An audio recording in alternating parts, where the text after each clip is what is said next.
1, 2, hey, sure. 3, that looks good. Coming to you. Ready, 3, and take 2. On 2. 2, you're live. Jackass!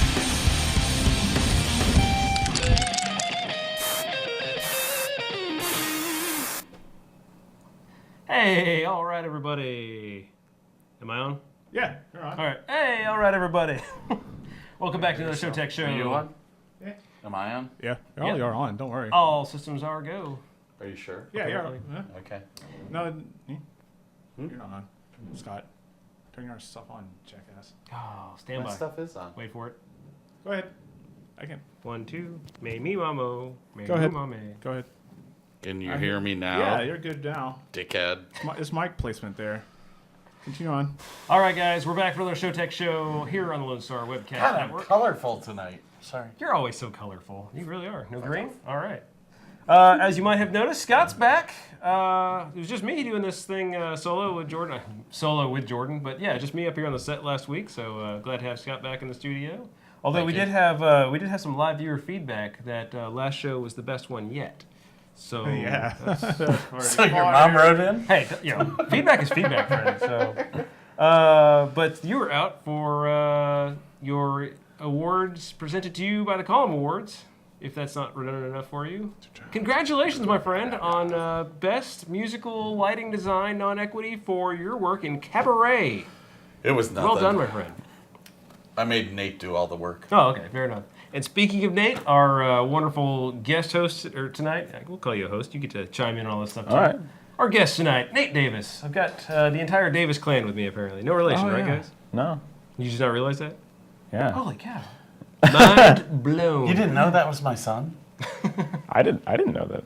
How many children do you have? I think your mom would be mad. So that's going to be cool. Nate's pro in the theater world here around Dallas-Fort Worth. Going to be talking to him tonight about his Well, career. you don't want to go that far. Nate is an employee of the theater industry locally. There we go. You're a pro. You're so pro. You're making us look bad. So, and tonight it's tax season. So our main topic, we're going to be talking about some tax tips and pitfalls and little bonus tips for all of you production people out there and freelancers and the like. So that's coming up before our guest interview with Nate, where we dive more into him, as well as our look around the industry job board this week. We'll look at some of the people that are hiring in and around Texas and nationwide.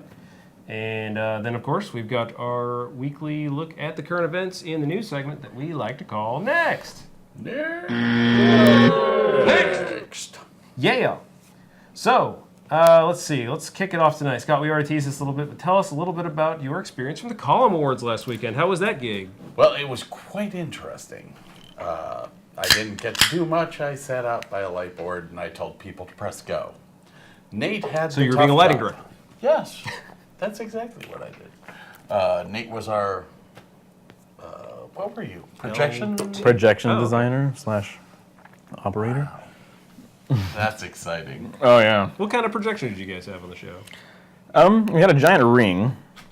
It had a screen suspended in the center of it, Uh-huh. and I rear projected onto the screen the nominees for the awards and then the winners for the awards. Cool. So that basic stuff, but also they had nominated theaters did musical numbers from the shows they were nominated for, and so there's about 8 of those. And for those nominated numbers, I did kind of custom animations for their graphics behind them. Yeah, Nate is whiz-bang on Adobe After Effects. He's quite a player in that arena, so I imagine that was pretty good looking.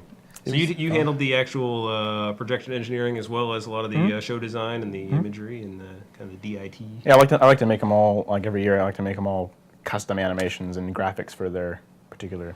I was thoroughly impressed by that projector Right? because it was only like 3,000 lumens, but you could see it even with all my stage lights on. Well, plus, we were shooting on muslin, not on actual RP screen.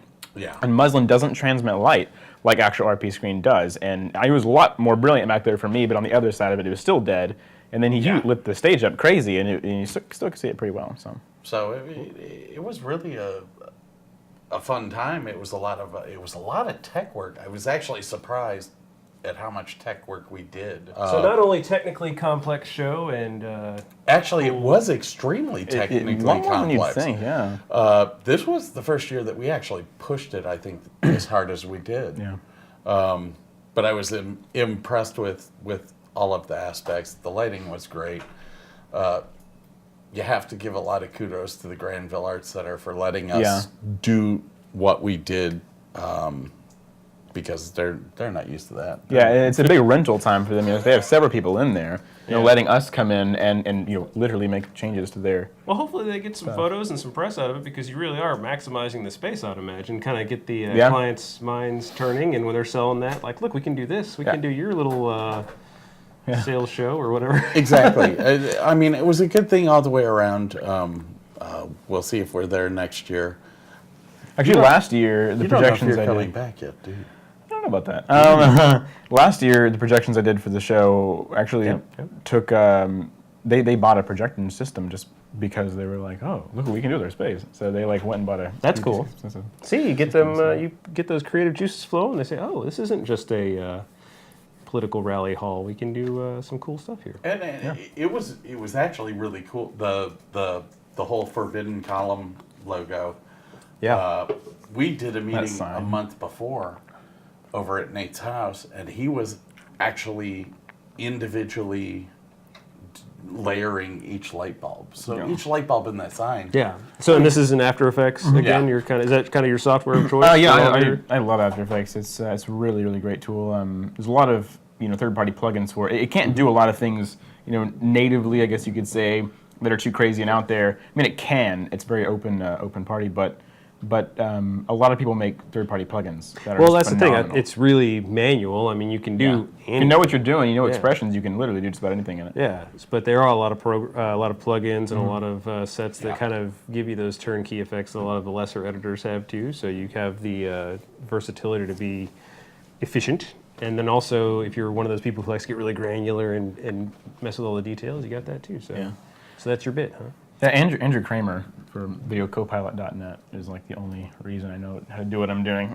All right. His freaking awesome Shout out. tutorials and things. Oh, okay. Yeah. And he had his plugins and his That's true too. Scott was saying before the show, you're kind of self-taught in this whole field too. You just kind of learn by doing. You don't have. I never went to I don't know. school for it, so You did. You. I never went to school. So.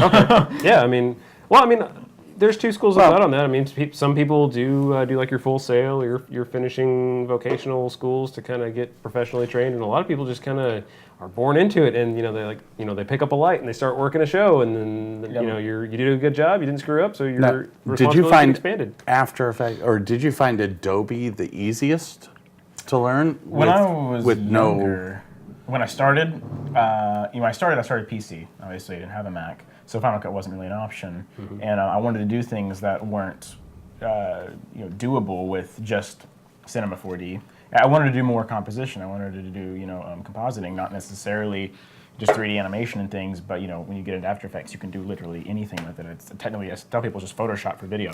What do you think about our red composited set? I mean, It's amazing, right? It's swell. It's bang a ring, It's guys. great. Yes. Way to be. So I don't want to tease too much about. We're going to talk to you more at length later on in the show. This is just kind of our review of the current events, and I think Jordan's put out the fires over at the board there. Yeah. I'm seeing happy things. Go ahead and say hi, Jordan. Hey, we guys, haven't put you on sorry, camera I've been, yet. putting on fires and stuff like that, so I'm here. As he's and wont good to go. do. Yep, I'm here. He's always just like, and about. So not only a big technical show out at the Column Awards this year, but congratulations. I saw you wearing the tux, and you got to walk the stage and get some recognition and accolades, Scott, for your handiwork with Cabaret. Talk a little bit about that, won't you? Yeah. Cabaret. Cabaret won what? Actually, my Runway Theater won 15 awards. Yeah, kind of a runaway. Plus what I did there. Oh, goodness. plus the Cabaret Best Musical Non-Equity. So really proud of all those guys. So modest. They did a really great job. It was an awesome show. Well, it wasn't all me. There were a lot of people involved. I enjoyed it. See, this is when Scott's obviously in acceptance mode, because this is the only time you will hear him giving away. No, it wasn't me. I'm not the center of the actual universe. Now, once the show's over, I make everyone say, "Mr. Column Award winner, sir." Yeah, I know. He has like a special parking space out front of the studio. We've got like a little sign he had to have made up. Ridiculous. It just says Davis, though, so I parked. He's all. All right. Well, do you want to say anything about that, or should we next it and move on? No, it was a fun time, but there's a lot of other stuff to talk about. There is. It's a big week. So next. Next. Next. Okay, let's go to me. So that we've already kind of admittedly said this is going to be kind of a what? Did I miss the joke? Yeah. Was it about me? No, it's just a face. Did a face? I'm just born with it. You should do a face every time we come out of a bumper. Just, I will. just be a different face. Oh, I will. Mustache. Uh-huh. Oh, Nate will do faces. All right. Ooh, yeah, before you go any further, though, we do have to say this. Nate is about to star in Red over at Stage West. Stage West. Ah. When do you open? April 9th. So he's starring. April 9th. Yes. You're an actor? It's Well, a two-man it's a show. two-man show. Okay, and but you're one of not the two, yeah. just a behind the scenes kind of guy. You're not just a pre-production. No, dude. You're we're a- on stage the whole time, both of us, Look at you. talking quite a bit. Actually, I build a stretcher frame on stage and stretch it, and then we paint it. Giant 8-foot by 7-foot painting on stage every show. It's a lot of fun. Really cool show. Amazing show. It's a very, very fun Phenomenal show. show. It's one of my favorites. John Logan's incredible. Yeah, it's incredibly well written I think it won about 6 Tonys.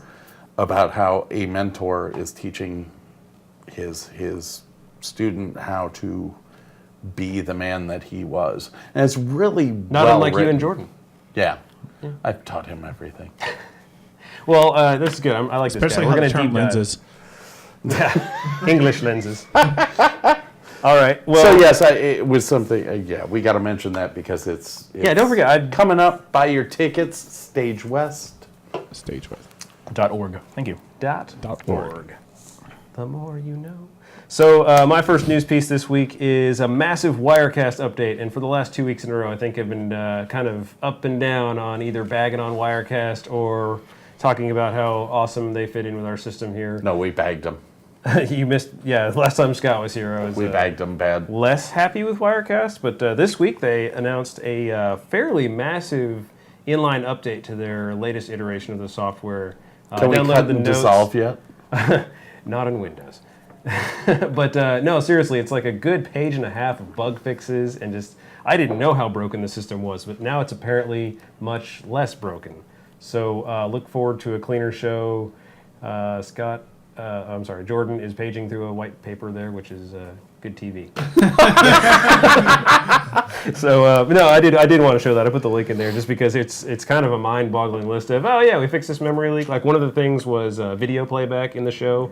They said, oh, we improved the processor performance. So I've got a pretty ridiculously overpowered machine running this whole rig, and it was about 50% CPU power just to play back a video. I'm like, right, that seems strange, but I never really What are questioned you running?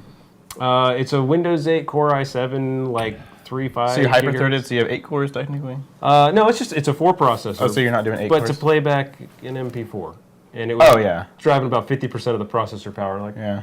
I don't think that's correct. And now it's doing about 12%. So they fixed whatever memory leak issue they had. So that's better. What that means to you, the lit viewer, is less ridiculous. I lit it. Yeah.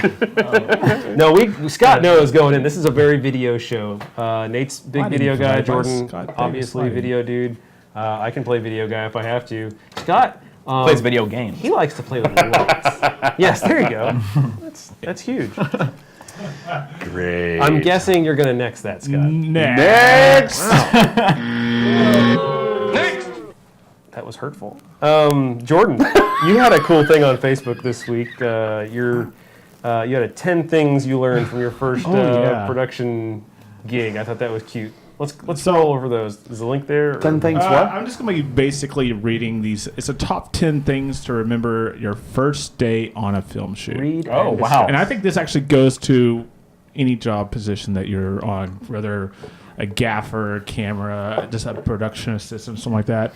This is just really important stuff to remember anytime you're on a film shoot or TV shoot or stuff like that. So, number one, So this And has feel free to nothing chime to in. do with me. yes, No, it's not just film. It's yeah, it does. really any anything, production any gig. type of Very- theater, lighting, anything Yeah, applies to life, man. Roll with it. Feel free to chime in, Scott. All right, so number one, show up early. You're the new kid, and nobody's going to wait for you. Show up on time or don't show up at all. even if it means you have to leave 2 hours early in case of traffic. Which, if you live in Roanoke, you will have to do. Exactly. We live nowhere near anything. But yeah, that's my important, favorite old important. saying is if you're early, you're on time. If you're on time, you're late. If you're late, you're fired, right? I think that's pretty much how it goes down on any production.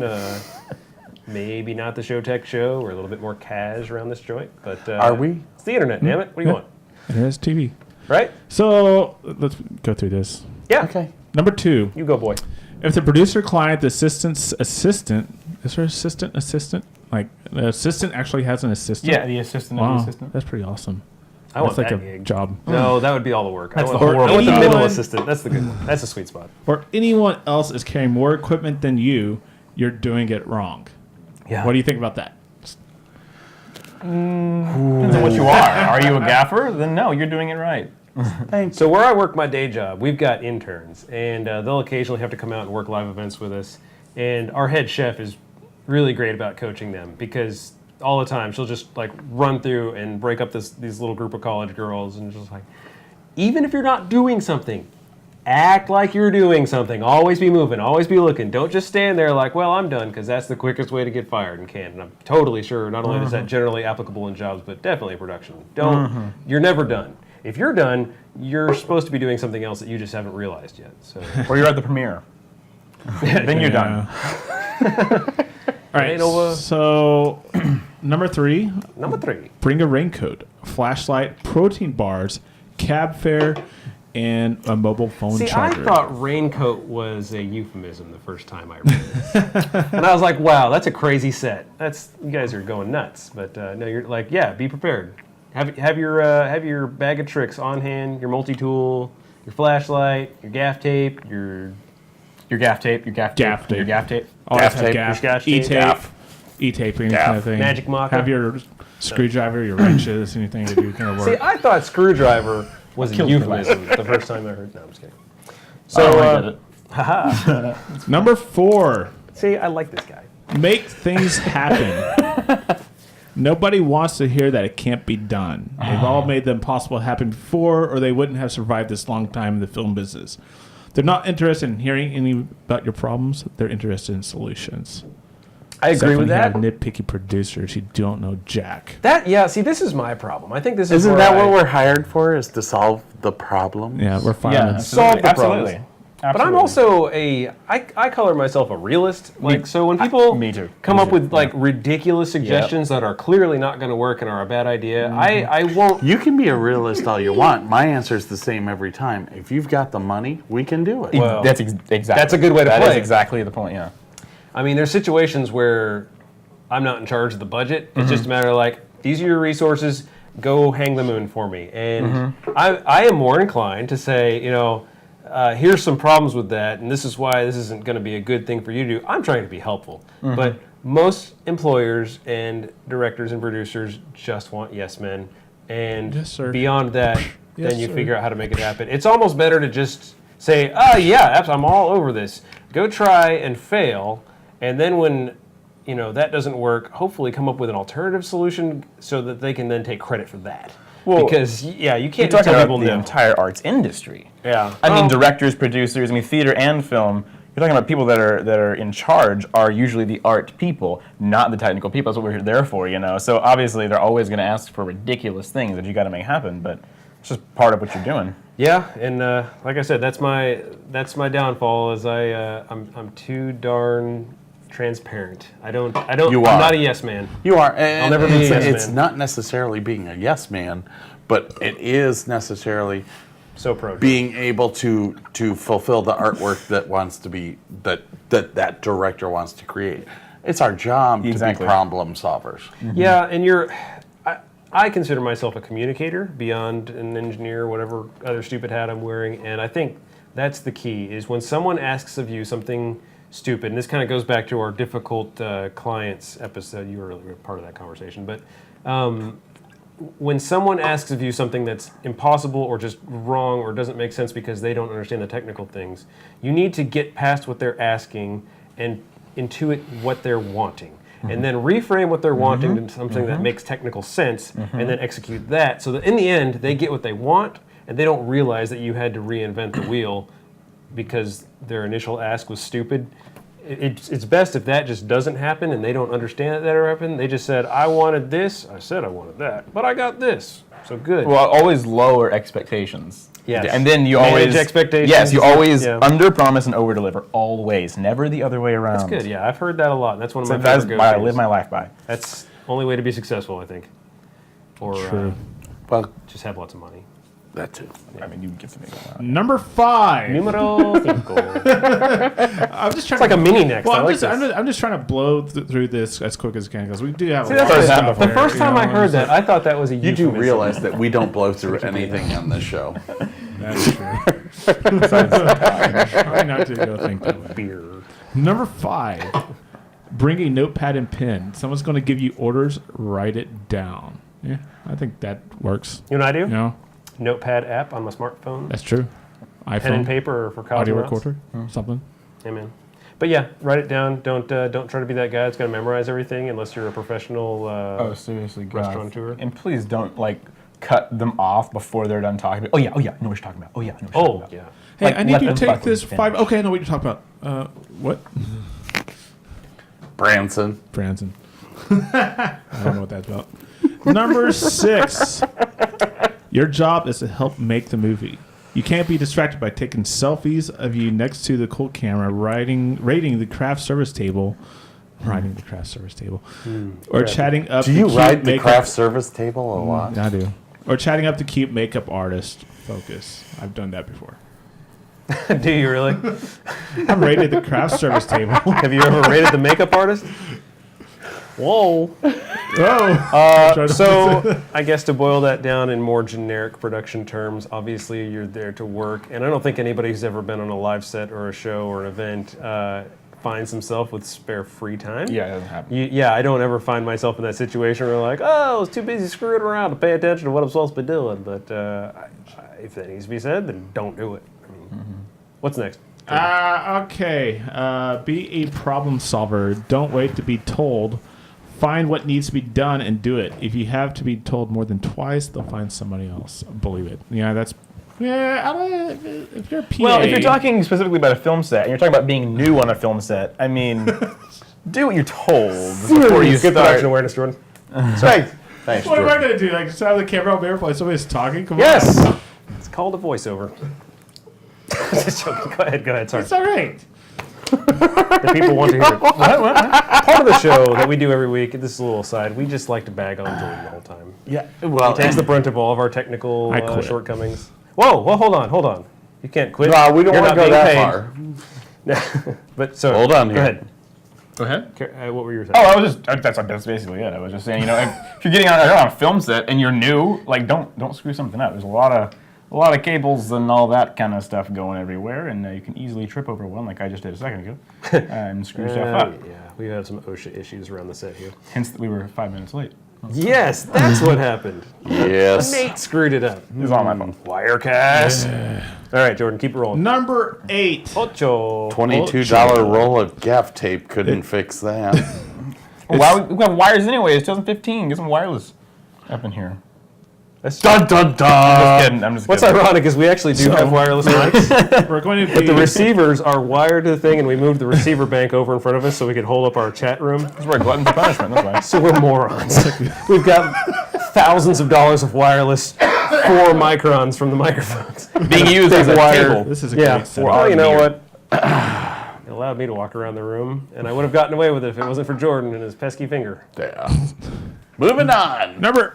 What number was on? Wait, Number were we 8. 8? Okay. 8. Ocho. It's not about you. Don't be the first in line at lunch. Give up your seat for a client. Don't take the closest parking God, I hope space. this list isn't. We all 20 know long. you're a genius and should actually be directing the movie, but right now you need to pay your dues. I That's find it pretty much true. interesting. This is where Scott checks out of the conversation. Scott Allen He's like, it is too about me. This is stupid. Moving on. had- Number 9.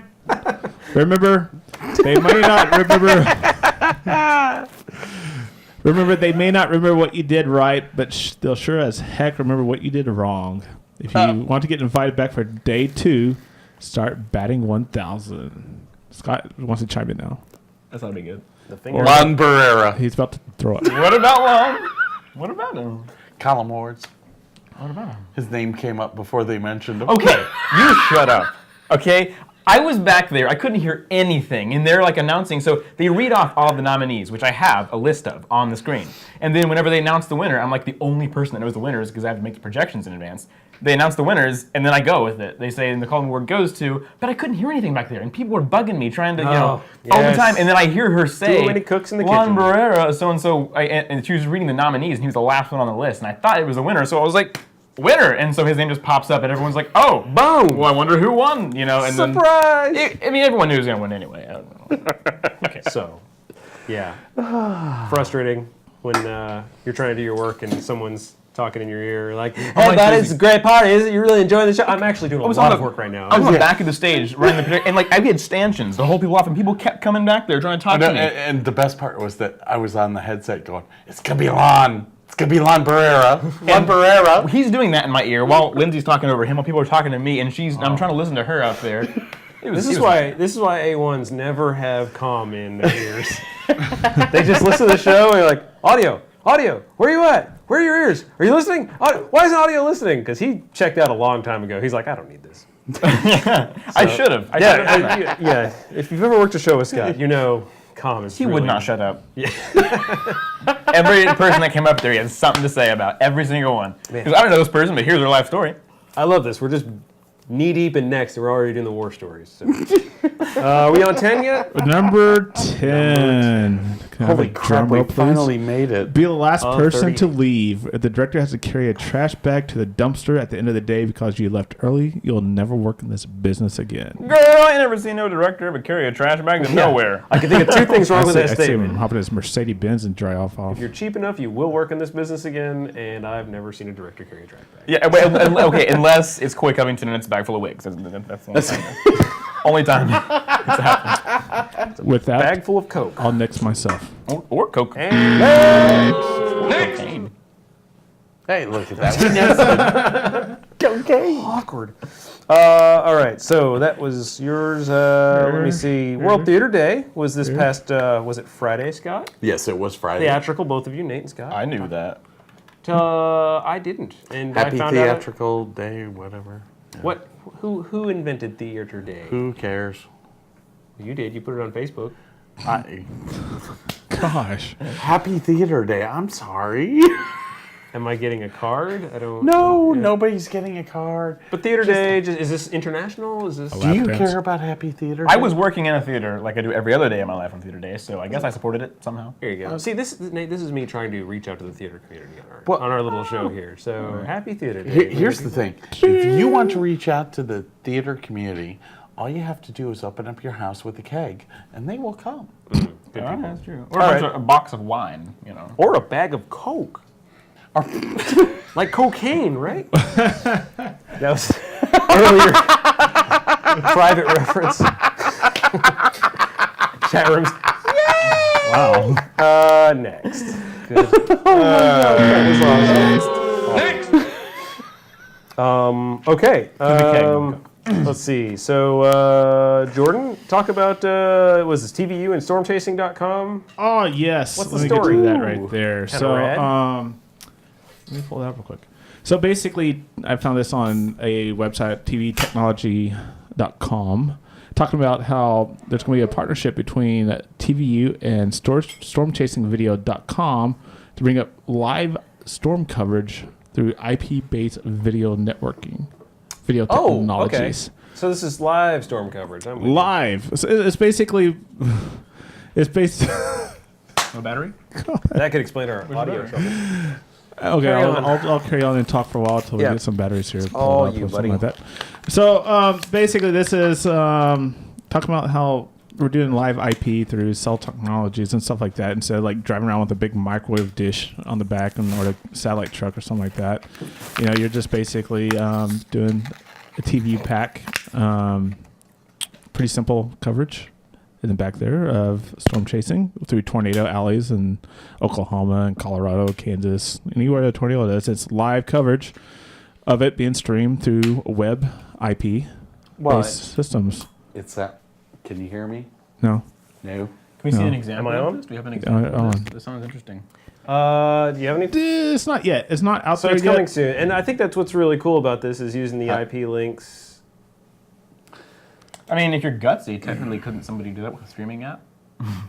I mean, Well, yeah. I mean, If you're gutsy enough, a lot of these things are. we could send you Well, in. they're using the mobile backpack technology by TVU to basically do the web stream. So you just hook up a camera to your backpack, and you're sitting there with a camera like this, just doing a recording of.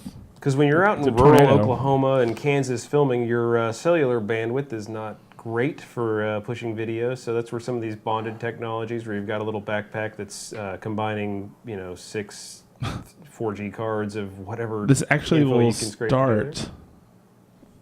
This will start Sorry, I was listening to Tuesday, March 31st at 10 a.m. Sounds The pretty first cool. leg. you. Cool. And the second leg will start April 2nd. And the entirety of the trip can be seen on the stormchasingvideo.com's YouTube channel. I guess that's pretty simple to look up. So this is definitely going to be something that we go through this year. Yes, Okay. it's happening this week. Yeah. That's, I mean, we talked about this a little bit last week, but here on the Lone Star, we do bring in these streaming video and streaming media stories periodically. Not necessarily because of their relevance to the Showtech world, mainly because as viewers of a streaming media channel, like right now, it kind of means something to you that this is the way the future is going as far as live television and live entertainment.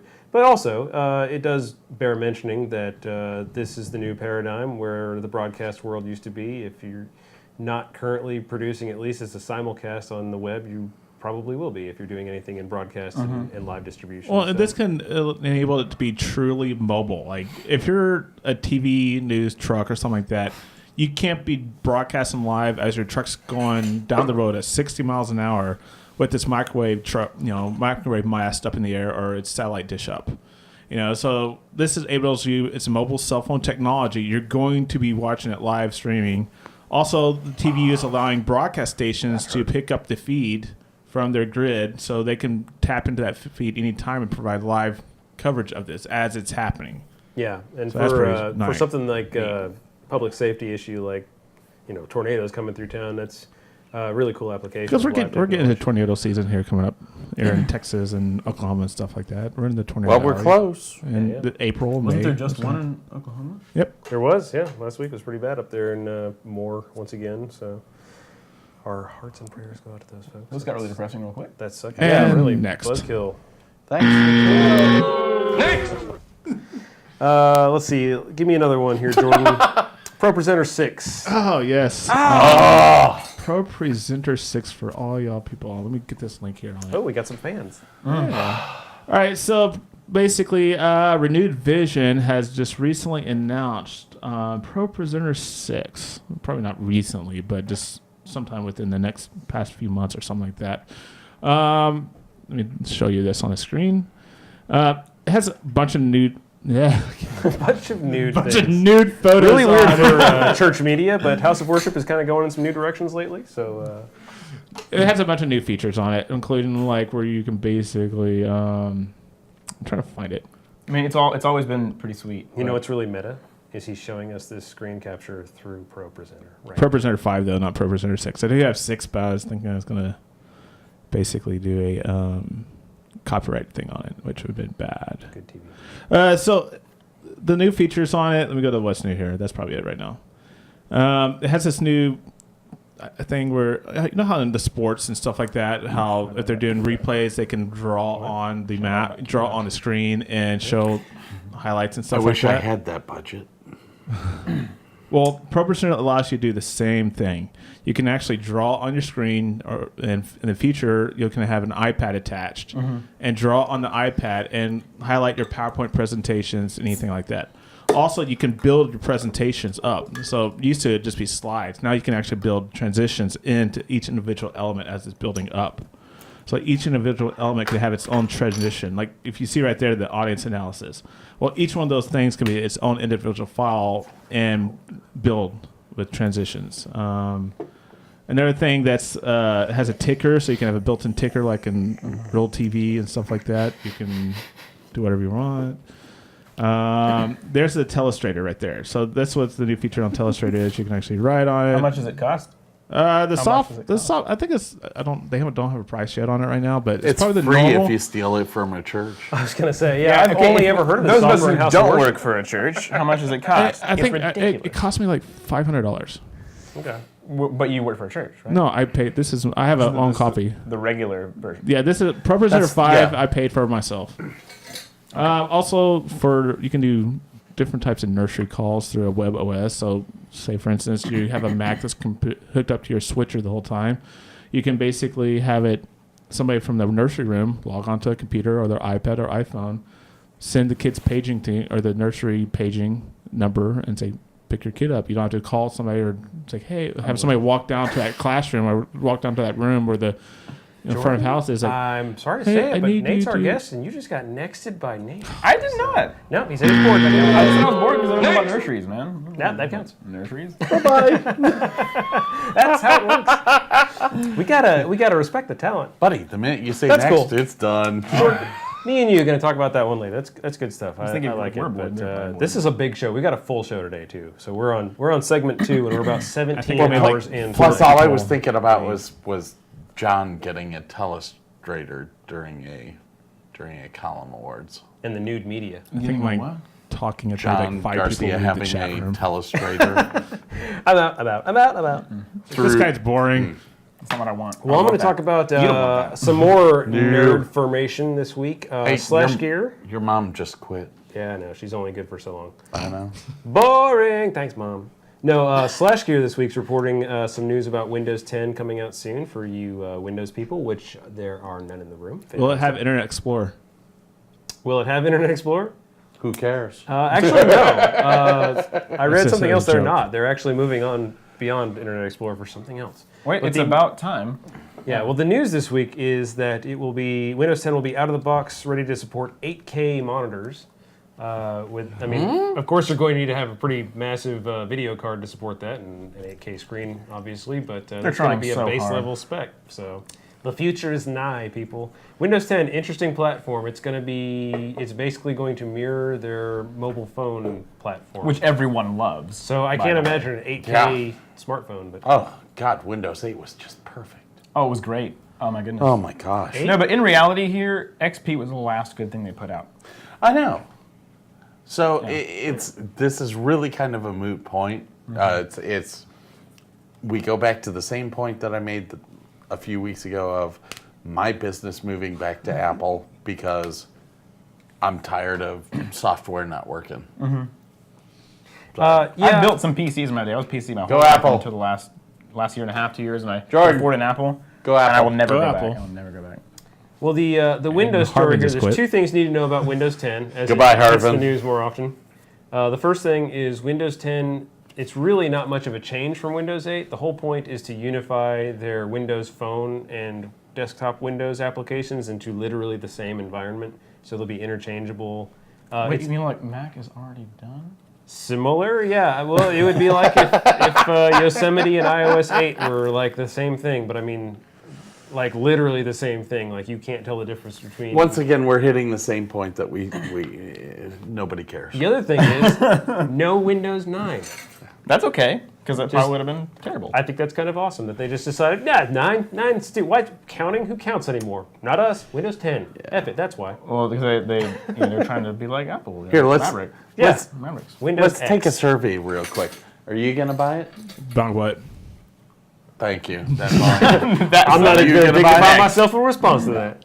No, that would be a big next. All right, Really big. there it is, folks. Next.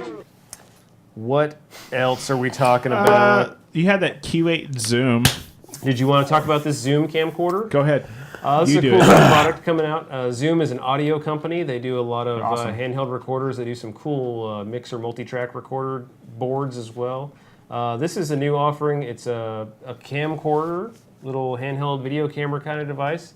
But it uses the Zoom, there's a picture of it, the Zoom audio capsules. Hell yeah. So you can, if you already have a handheld Zoom recorder, Like the those are- H4n or H2n? yeah, which those are awesome. interchangeable and they pop right in there.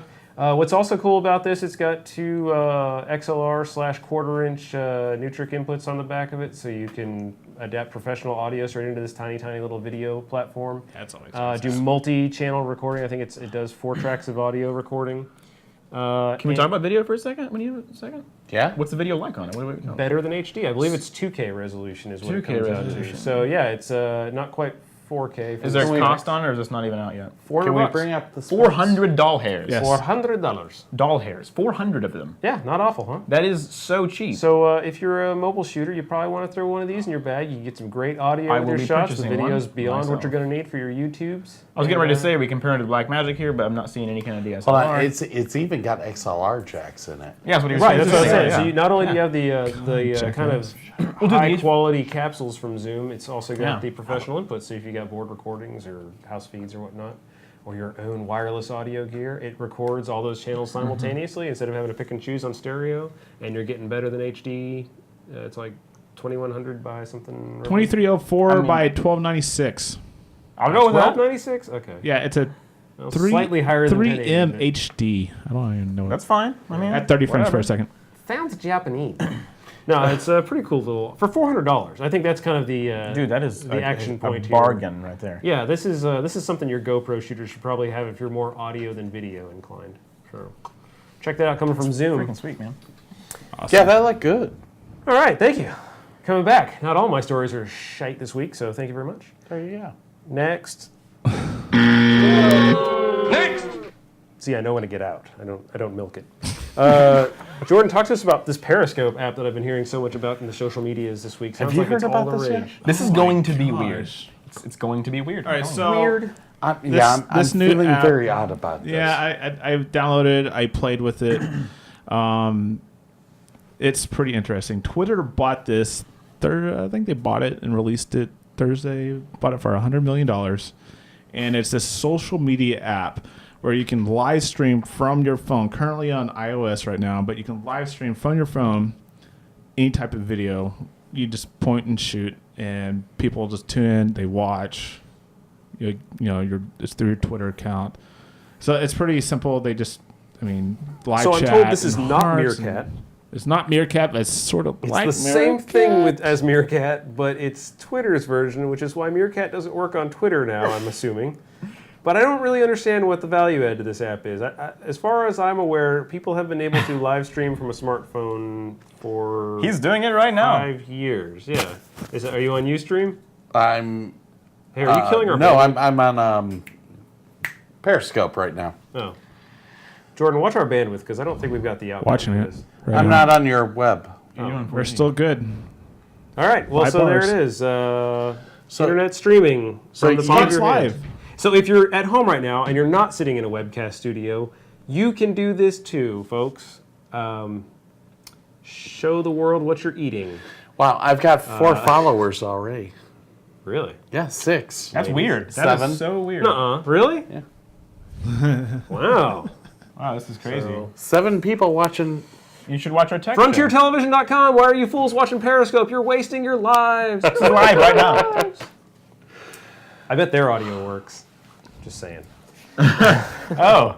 We're still good. So, I don't know that this is anything new as far as technology It's- goes. it's not. Apparently, Okay, it's pretty it's- popular. So it's not new, but you're talking it's now being shot out to everyone like Yes, that. it was basically in beta testing for a while.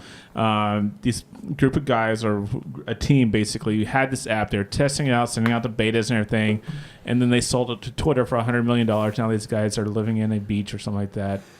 I mean, it's going to go wrong real and quick. You're everything. going to have, like, people putting, basically just them having sex all the time, and you're going to have, like, That's what I was gonna Yeah, serial this- killers killing people, This like, reeks of recording like it. chat roulette to me. I don't understand what this is Isn't about. this the conversation that we had a couple of weeks ago? Porn industry's gonna love this. It's going to be terrible. It's gonna There be you go. horrible. It's not going to, I You mean, say that, but like on Snapchat now doesn't allow any type of nude photography how at do they, all. how do But they how monitor can they- that? They can't Well, how do monitor you that. regulate that? I don't know. They can't regulate that. I mean, promise. it's Snapchat. It's only there for 7 I don't know. seconds. Who knows? Screenshots? I don't know. It goes on a server though. Anything goes through a server. Okay? Yeah, it's just because it can't Anything find can it on go your through phone it. doesn't mean it doesn't exist. It exists. It's out there. I have never sent a nude photo to anyone ever. Huh, Really? Just saying that. think you better than me? Never. Never. Me either, Mom. Next. That's a little joke. Next. No one's ever asked for Next. Ooh, overdrive. Yeah, we do a lot of that here. So I guess I'll cap this segment off with another segment of nerdisms. 3D NAND technology announced by Intel this week. This is applicable to your solid-state hard drives. So any of you heavy media lifters and editors and video people out there, Nate, you might cue in on this. This is a technology. Who's putting this out? Intel was releasing the story this week on Engadget, AOL's Engadget blog. This will allow basically 10 times the capacity of your current SSD offerings that are out there now. No telling how expensive that's going to be. Yeah. It's going to be ridiculously expensive. But that's it's going to why- change servers. It's going to change, Yeah. forever. That's been the bit, and I mean even consumer applications like your iPads and your MacBook Air. The way these consumer devices are being slimmed down so well is by putting these solid-state drives inside of them, flash memory-based drives instead of spinning platter hard disks. So the drawback has always been capacity. You can have a much lighter weight, much smaller form factor, ridiculously lower power, less heat. Speed is Hard drive almost speed, instantaneous. speed's through the roof if you're a media guy, which is why we bring it into this setting. But the limitation, whereas you could get a 1 terabyte, 2 terabyte hard drive on your machine at home for 4 times the price, you're looking at like a 256 gigabyte hard drive. Well, now that number just added a decimal point to it, and these things are back in the game as far as capacity. Again, price has always been kind of the stopping point on that. If you are a budget consumer or you don't have unlimited funds to just pack your rig full of large capacity solid state drives, this is probably going to do nothing to help you. But just the fact that it's possible now, this is a new architecture, new technology, new breakthrough that's going to, like Nate said, it's going to change the way servers are built. It's going to change the way render farms are kitted out. I mean, traditional platter drives have been out for a long time. They've been on their way out, but this is going to kill them completely. Yeah. You can buy a 5400 RPM 2 terabyte, 3 terabyte drive external for your computer, which is perfect for backing up stuff. You only really need an SSD to access things real quickly. It's good when you're building a computer to put an SSD in for your operating system and using your quick access files on. But a lot of stuff that you never touch, like family photos, put that shit on an RPM drive somewhere in the back. 7200's fine, but you can get one for but $50. those solid state drives for certain things are like video reproduction and stuff like that. No, they're brilliant. So- I actually have a Fusion drive Absolutely. in my Mac, which is How do you like that? a combination of both. It is perfect for what I do. Okay. If I was Because you get a little bit more capacity, but you get the faster Yes, write I have speeds a for your terabyte. frequently I'm used. pretty sure it's 180 gigs of SSD. Okay. And the rest is all of 7200 RPM. And it's great. It decides what you use and what you don't use, and it just moves stuff around to give me the files that I'm accessing quickly. It puts on my SSD. Yeah, that's key about that. And it works very well for me, Is it because I do just animation. intelligently? You don't have to know a lot to configure this thing. It just Yeah. okay. Yeah, I see it's you're really using this great. stuff a lot, and this is kind of archival. This stuff's getting bumped over to SSD Yeah. land. This stuff is going to be platter or spinning. Yeah, disk. Exactly. I just upgraded my computer to the SSD drives, the hybrid drives, and it's great for certain things. Like it's even improved my video editing. The Buffering. buffering times. Your of- brain is of- buffering right now. Yeah, I know. I know how. Okay. But it's totally cut that in half. Where I could sit for 12 hours while it was doing its little thing and chewing on it. It's now cut in half. I chose SSD for our server here just because not necessarily the performance issue, just for playing back a simple video Rendering. playlist. That was it. That was the word I was looking for. Rendering. Reticulating splines. But I chose the SSD basically for power savings. It's a more economical Absolutely. drive. You can run it 24/7. It's not. I used to have a Velociraptor Mechanical, that I put. There's a certain I think Western thought Digital makes They it. were great pets. I was gonna say he's like. Velociraptor is a model of drive by Western We have Digital. a I black believe. mouth cur. It's a 10,000 RPM drive, so it spins very, very fast, which allows you to access files almost instantaneously. It was big before SSDs came out, and still very affordable once they did come out. And so I used them, but my lights in my house would be like, when I was starting. If you're rendering stuff, Neighbors downstairs. 10,000 RPM. Like seriously. And there's also one I think that's 12 or 15,000 RPM. How am I doing? I never used that one, but yeah, all that stuff's just going the way of the Buffalo, man. Yeah. Well, that's The solid state drives are going to take over. They already have. Yeah, it's exactly what's happening. Yeah. And then the toasters. Battlestar Galactica. I'm going to go ahead and say next. And that'll do it. Next! Wow. That's it for the next event. Man, what are we like? Wow. Pretty much an hour into this thing. We're through the top stories, so it's gonna be a long one night. Buckle in. This. You know what? Drink your I'm caffeine. the only one with colorful clothes on. What's happening? I have It's true. some We are color. very. I have some good. color. I have some. Said Jordan off camera. Thanks for that. Yeah, but you're over there. We don't care about you, though. I'm just kidding. Hey, look at that color. All right. So tonight we're gonna look at the job board. Oh God. Probably don't have this. Oh my goodness. He was so ready for it. All right, so first up on the job board tonight, folks, Light of the World Church down south here in Keller, Texas. They are hiring a part-time technical director. So if anybody has any House of Worship aspirations, you want to work in that show, that gig, their technical director is defined pretty much as an all-points technical guy. Jesus loves you. This beat, man. Yeah, you like this? I'm feeling it. It's part of our gig, yeah. So they're looking for basically someone who's strong in worship concert audio to fill that position there. It's a part-time gig. The worship minister there is... What does it pay? I don't know. You'll have to contact worship minister Trey Teal at 817-750-0444 at the church there and let him know what you're capable of. If you want to break into the exciting world of House of Worship. Jordan's all about it. They pay well. They do. Okay, and on Indeed.com this week, I saw a listing for the city of Richardson here in the Dallas metro area. They're hiring for a part-time assistant house manager at the Eisman Center. Yes. Eisman. Eisman. Thank I say Eichmann. Eisman. Yeah.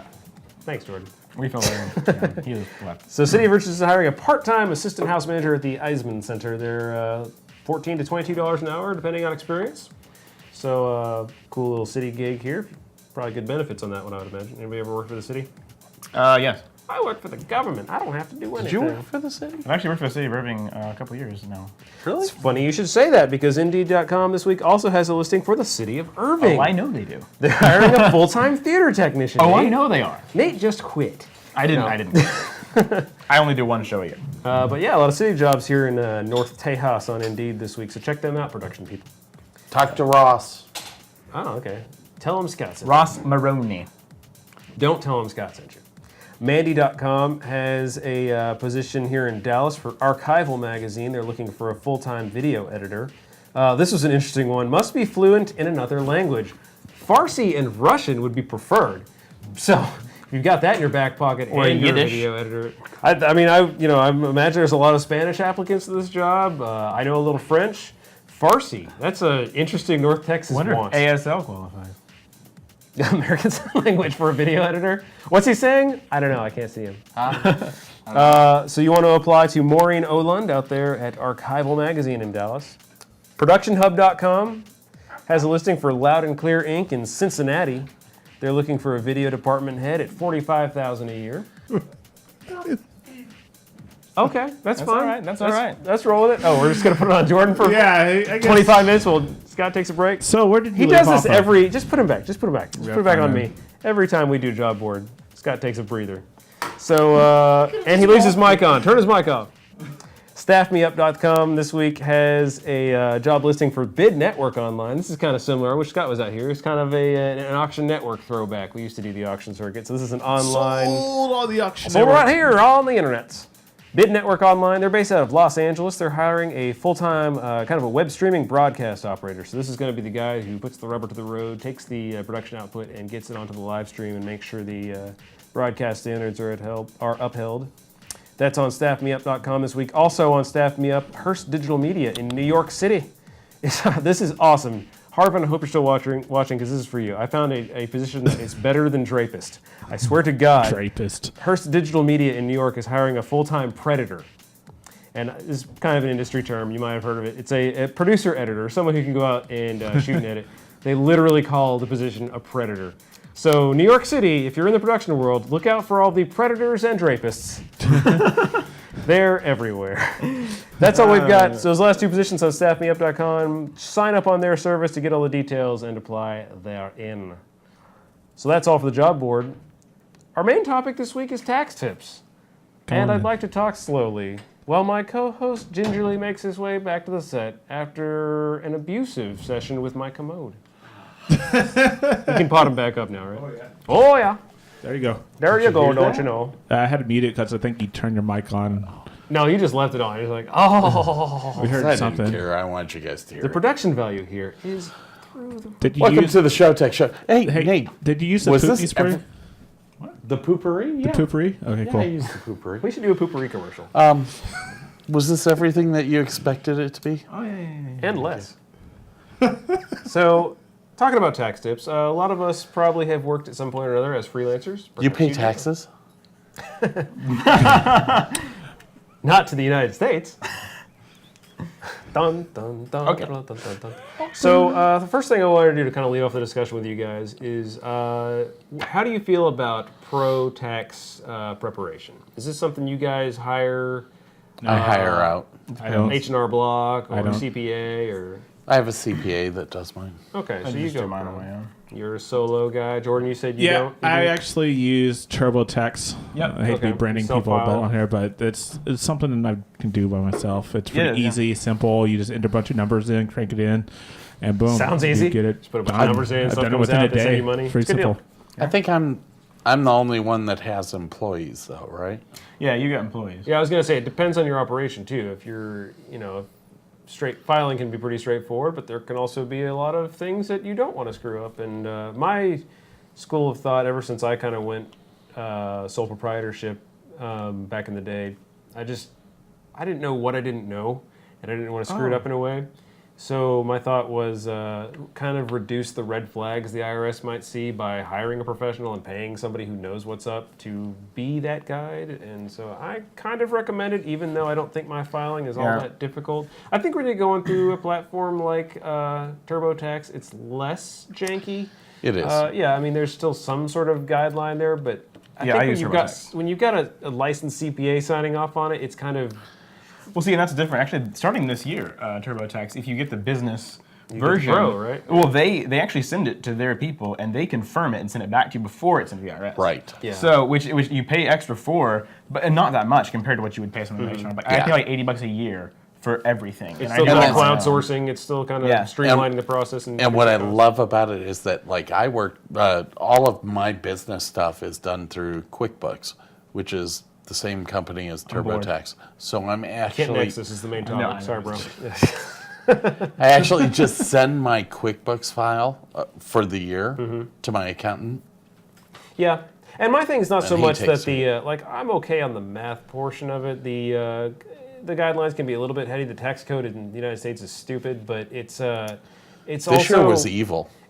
by having a pro at least give it his blessing. They know you're not just making up bullshit numbers and sending them in like, oh yeah, I didn't earn any money this year, and what's a W-2? I don't know. Who needs that? You know? Yeah, well, I have a mix, of doing my own contract labor and then W-2s. So it really depends on, like, this year I'll have made a lot more contract-wise than I did before. Like, my numbers weren't that big contract-wise, my W-2s are easy. So this year I'll probably, like, for next year's taxes, I'll hire some. Now with Stage West, are you an actual employee where you're receiving benefits and everything? Yeah. Okay. Yeah. Because that's what I found to be hard this year. The benefit package for my employees. No, the insurance Well, requirements. see, yeah, and I don't have, I have, like, dental. That's, like, all I have through them. So, yeah, I had to deal with all that myself. Oh, really? This year, yeah. I was paying. So you actually had to go through the Obamacare. Oh yes, I went through it, Or else pay the fee, and I'm not gonna get into all that. It was horrible. And then I didn't end up getting it because I was like, you know what, screw this. I couldn't even, like, find a good plan for myself. It was gonna be so expensive that I was just like, I'll just pay the fees. And then when I got down to doing my taxes, they were like, there was a question on there that was like, what did you think about? Did you get the Obamacare? And I was like, no. And I was like, why not? And I was like, because it wasn't worth it. Like, my deductible was like $6,000. Was it like a multiple choice? Because it's stupid. Kind of, yeah, it was literally. And It's like, a and waste then of money. It was like, well, one of them was like, was it not affordable? And I was like, you know what? It really wasn't. No. For my deductible and The everything. Affordable Care Act.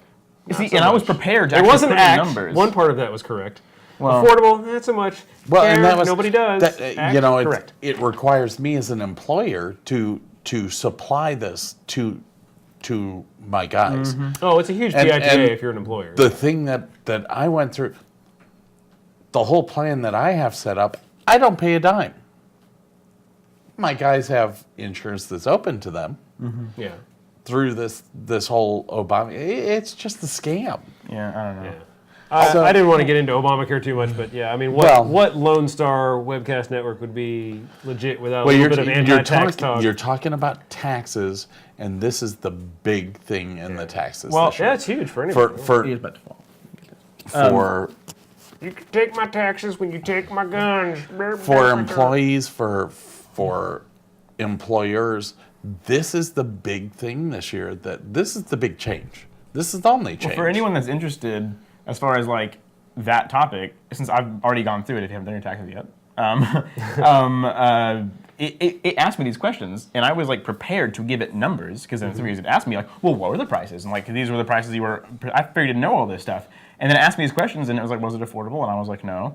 And then I was like, prepared for all this, which you should be. I'm not saying you're not, but then it didn't ask me for any of that, and then it was like, okay, you're exempt, and I was like.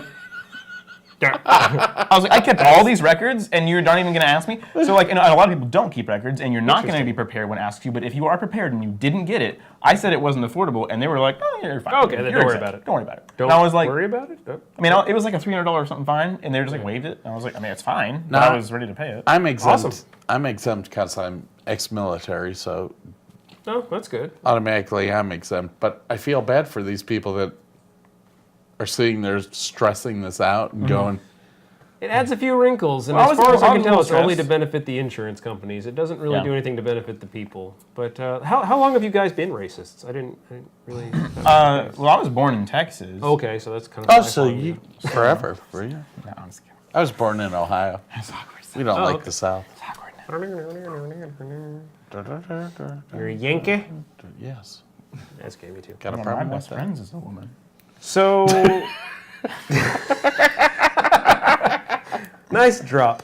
All right, so that's some interesting topics there as far as professional preparation as well as. Did that work out well for you? That's it. That's all I wanted to say. Did Good that- night, everybody. No. Did that work out in the Well, that's- realm of what you wanted to talk Well, about? I just like to throw it out there because you guys also have an interesting. You all have some pretty interesting perspective, I think, and this is one of those round topic things we can just kind of jam on. And you know, I like to purport that I know it all, but I know that's not really the case. I mean, I can learn something from you chuckleheads. Jordan, what do you think? I didn't. Did you want to chime in or? So, is there anything that you don't report when you are doing gigs? Any kind of cash on the table stuff that you might not say, I don't Well, report? 'Cause I've yeah. got to say no, but if I did, I wouldn't tell you. I'm going to go ahead and say no. I don't. Internet. No, I don't. I don't. Yeah. For the cash under the table deals really to work, you need to have cash. And Well, that's also it's don't it's get not paid. as well done. Well, especially particularly for my field, I get a lot of I do a lot of nonprofit organizations, and they report every penny. Yeah. So Sure, they're yeah. like, we're going to give $50 in cash and report it. So I've got to because it's all yeah, there's not a lot of opportunity. I think. I don't know, maybe there is. Maybe I'm a sucker. Maybe I'm just no, losing you know, out on it's opportunity. the days of 15 years ago when we were able to take $200 or $300 under the table is gone. Yeah, it's gone. And that's I'd be happy sad taking $2 or $3 a for buck. the artist. I mean, we're still artists, and we're still trying to make a For living. every but- $300 we make, we got to pay out $100. So we're getting 200. So and that's, you know, it's just part of it. Yeah. Thanks, Obama. Thanks, Lex Luthor. Yeah. Well, the next thing I kind of wanted to touch on was what about exemptions? I think we should talk about Bruce absolutely. hair. Texas Film Commission, I've got a link in the show notes there, Jordan, but Texas Film Commission's got a good site and good resources set up because the state of Texas actually is pretty production friendly. Hair. You smell like fresh lavender. So This is what I have to put up with. This many summer. people may not realize. Wow. You can. There are a lot of sales tax exemptions for anybody who's producing movies, Yes. television content, Yes. even video games, anything media related, basically, that is intended for commercial distribution or some sort of exhibition. So that opens up a lot of private producers, whether you're doing it commercially as a B2B thing, or you're an independent film producer, or you're doing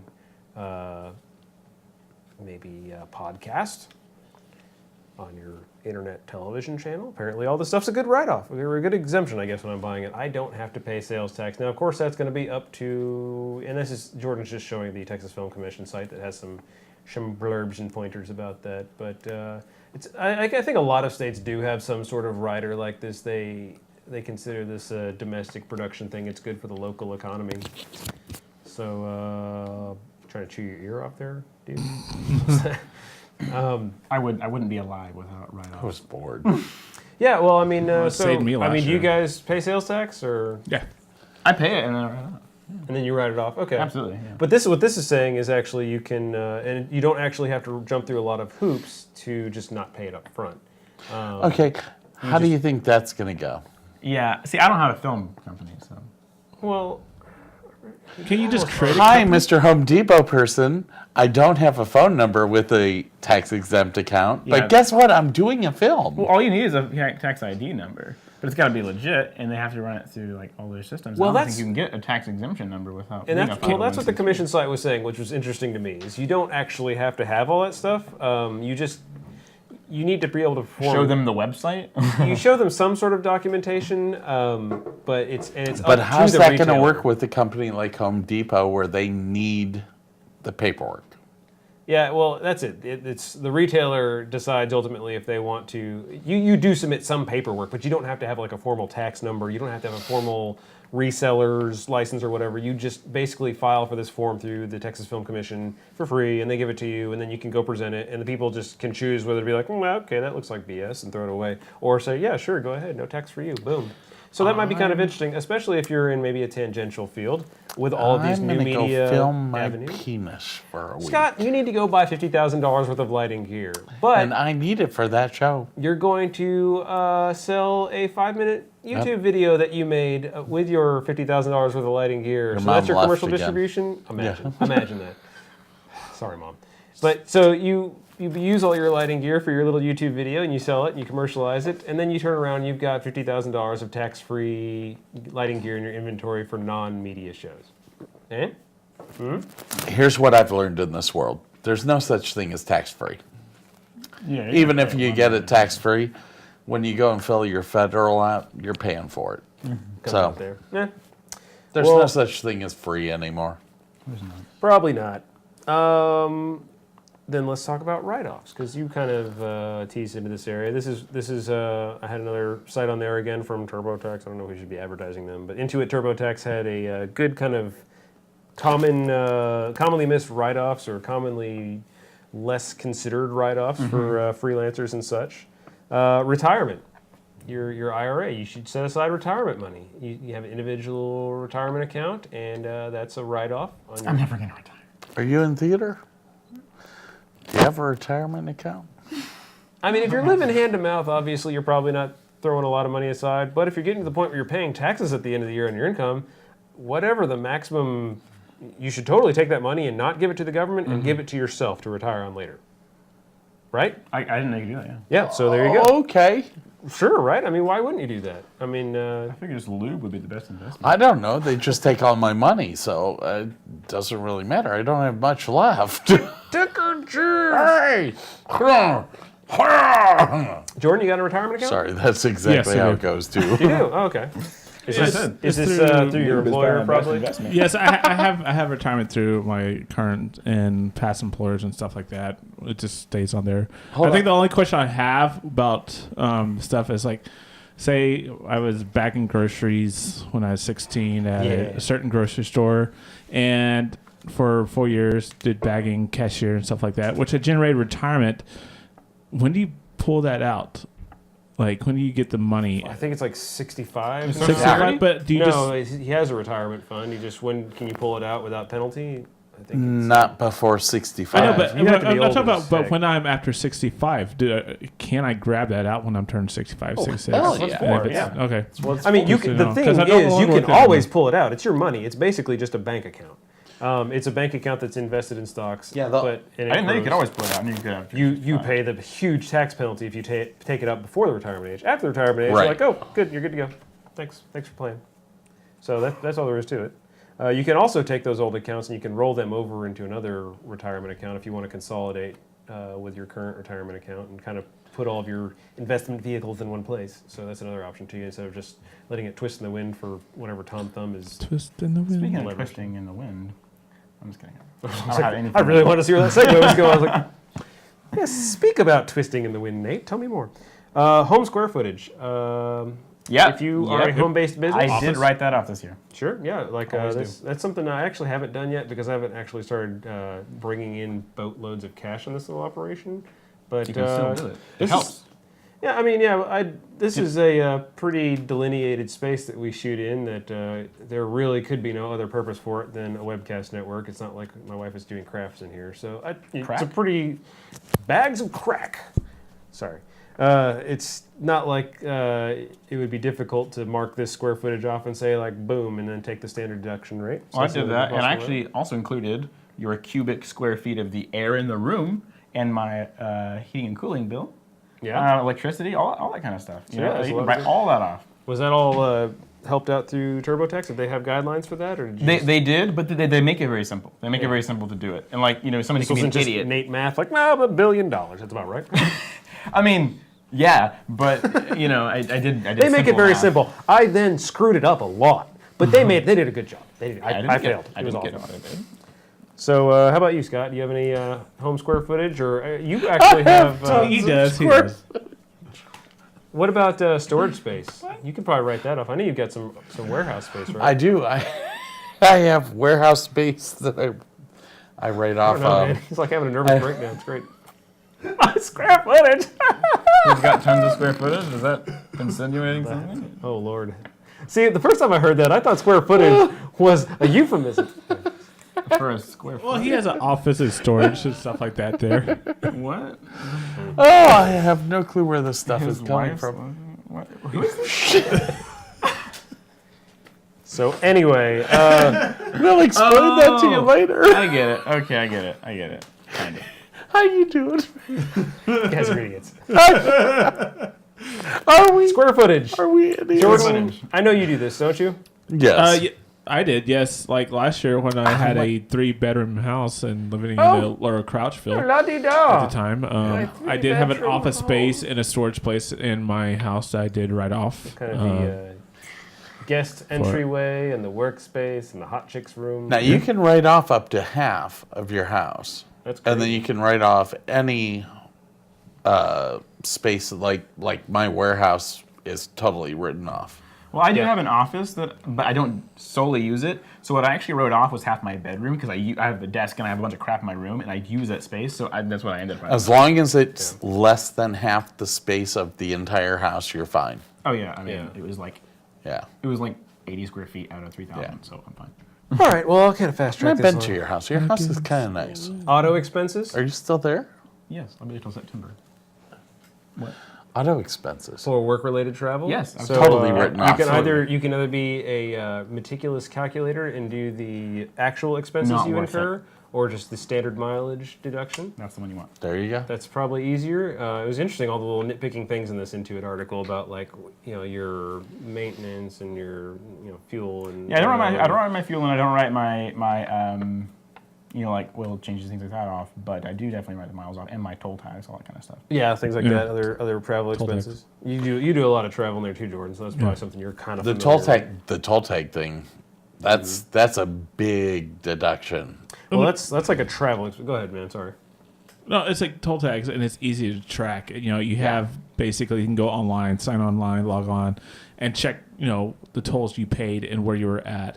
For instance, if you're flying out of town a lot, park at DFW Airport, charge it on your toll tag, and then you write it off, and you have all the paperwork to prove that you did park there and that you're on a business trip.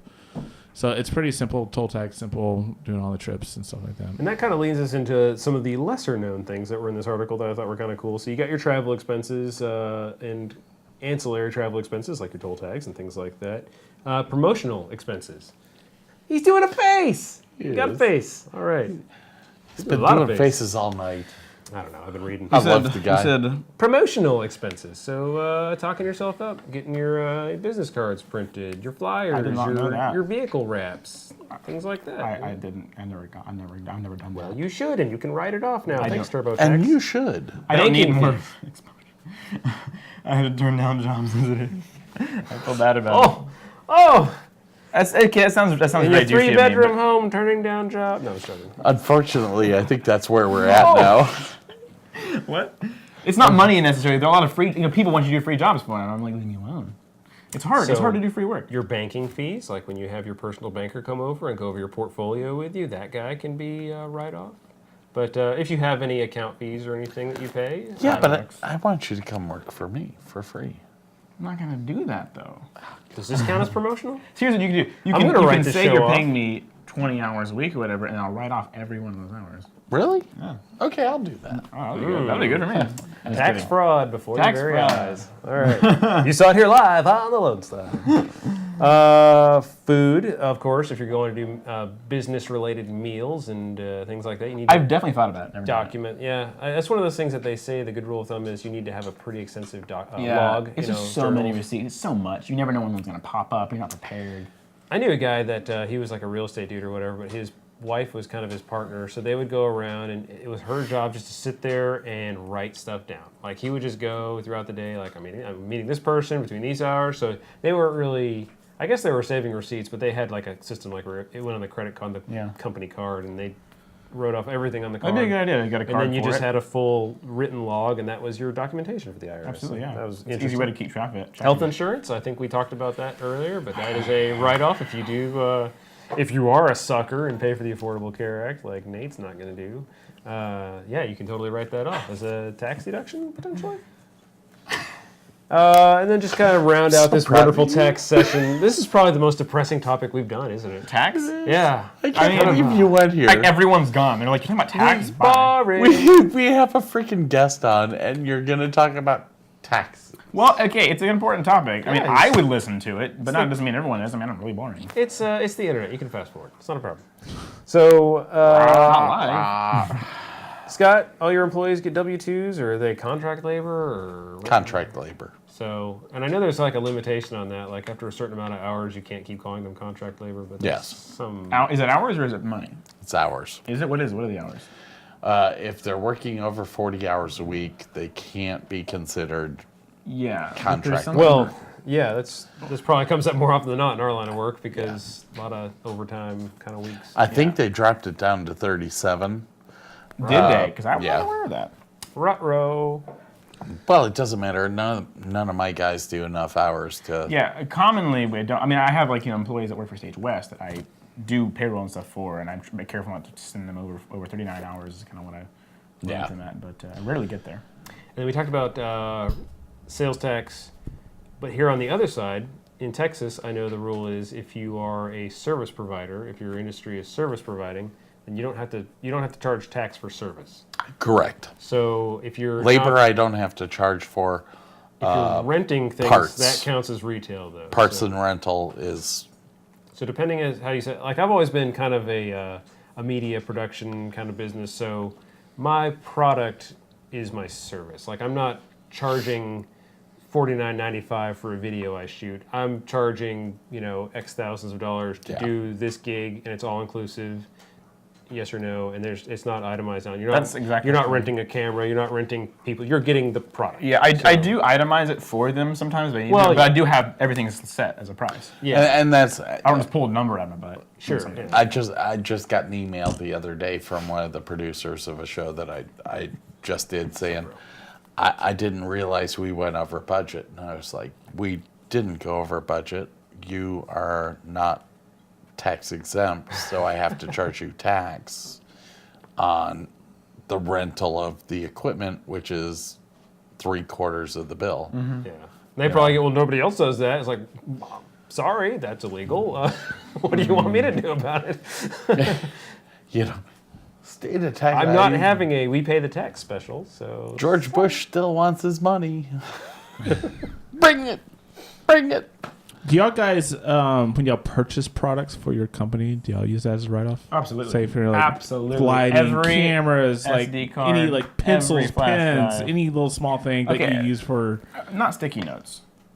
Fuck sticky notes, but everything What? else, basically. What? I write But everything off. If Thinking. I can't keep track of that. Or- I keep track or of to this electronics. business. I keep track of cables, SSD cards, all kinds of stuff like that. Like I wrote my computer off this year, which is a bit expensive. You can spread it out over years. I was gonna say, yeah, you I can actually do a took it all in one. depreciation schedule if you want to, but Yeah. usually I took you it all can in 1 just- year. I know, Well, I I do. know there's a maximum deduction, so there's a limit to how much you can take out, and that's where they might suggest like, all right, if you bought a vehicle, maybe don't depreciate it all in the first year because you're not going to get. The I mean, it credit was for that. like $4,000.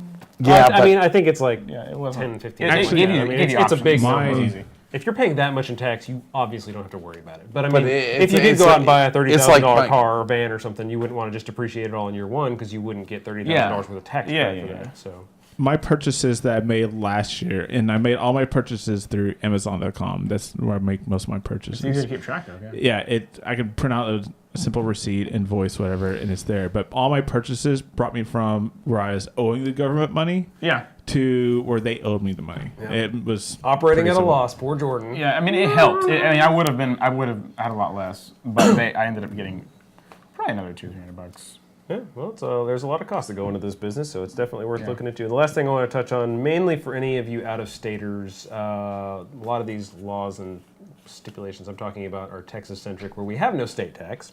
So they're mainly federal Texas is issues. awesome. Do you have any out-of-state experience for paying taxes, or Big time. California, it's horrible. yeah?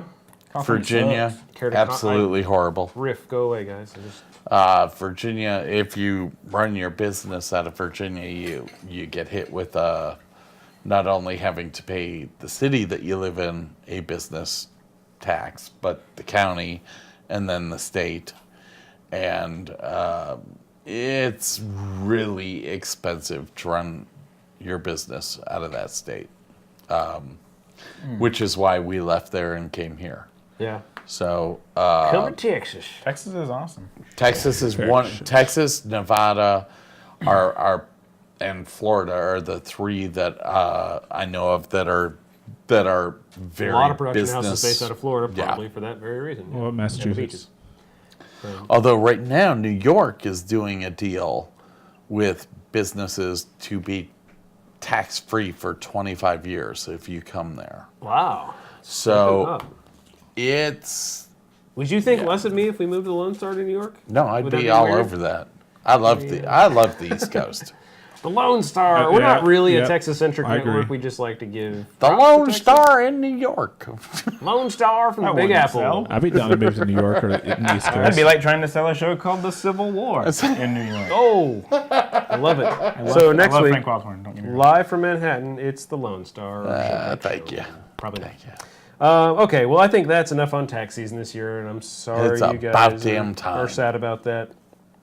Jordan, do you have our video clip teed up for this next little commercial? Super interstitial I wanna Troopers? do? Yeah, man. Yes, So I I do, just watched that I today. do, I I love do. that movie. So You much. just watched it for I the mean, first time? no, or no, no, just no. enjoy- okay, For like good, the good. 70th time. Yeah, this is awesome. Can't wait to see this. I I mean, this isn't actual footage. This is them talking about the aged a crowdfunding little. campaign. He's looking all right. They still have the mustache. He's got a little, yeah. He's, Is he a little bit way. over? yeah, I would imagine. Well, okay.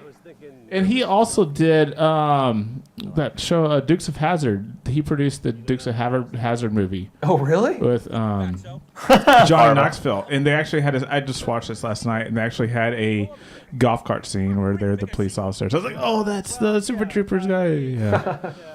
Brilliant. So yeah, we've been a big fan of this movie from our road It's- gig days. It became kind of a tradition for us to watch it on the road. And When you're traveling, you have to have this movie, The Super Troopers, it has to be in in your go road bag. case. Yeah, you go back, and when This you is put how the we would projectors do up, oh, you just- projection tests the night before the show. We put it up on the big screens and make sure the sound system was working, and maybe like smoke out and watch it or anything, but we'd pop a few beers in the ballroom and have a little Super Trooper action. And of course, all the great little one-liners that come along with it just kind of bake their way into our back and forth on the road, which I'm sure was super fun for all the people who hadn't seen the movie. I still talk to people today. Pop out a lead Ricola. Yeah. Who's It's just 25 cents. I still meet people who haven't seen this movie though. Super Yeah, Troopers yeah. 1. I might go It's- watch it tonight. I know, right? It's amazing. It's so good. It's so funny. Anyway, So you don't have to show the whole thing, but check it out on Indiegogo and help crowdfund Super Troopers 2. It will be worth it. Yes, please. You can actually get a cameo in the movie, I think, if you fund to a certain level. So- I will be funding to that level. Wow, that'd be rad, man. We'll have a As Seen on the Lone Star, Super Trooper Star 2. And let's see, what's last here I on don't the know. list? Nate's falling asleep. I see there's a gentleman going to be joining us later. Who? Nate Davis, welcome to the show. Friend of the show, Nate Davis. Yeah, man. So this is where we want to talk about the good things that you're involved in and kind of your career and how you function as a show tech and apparently star of the theater.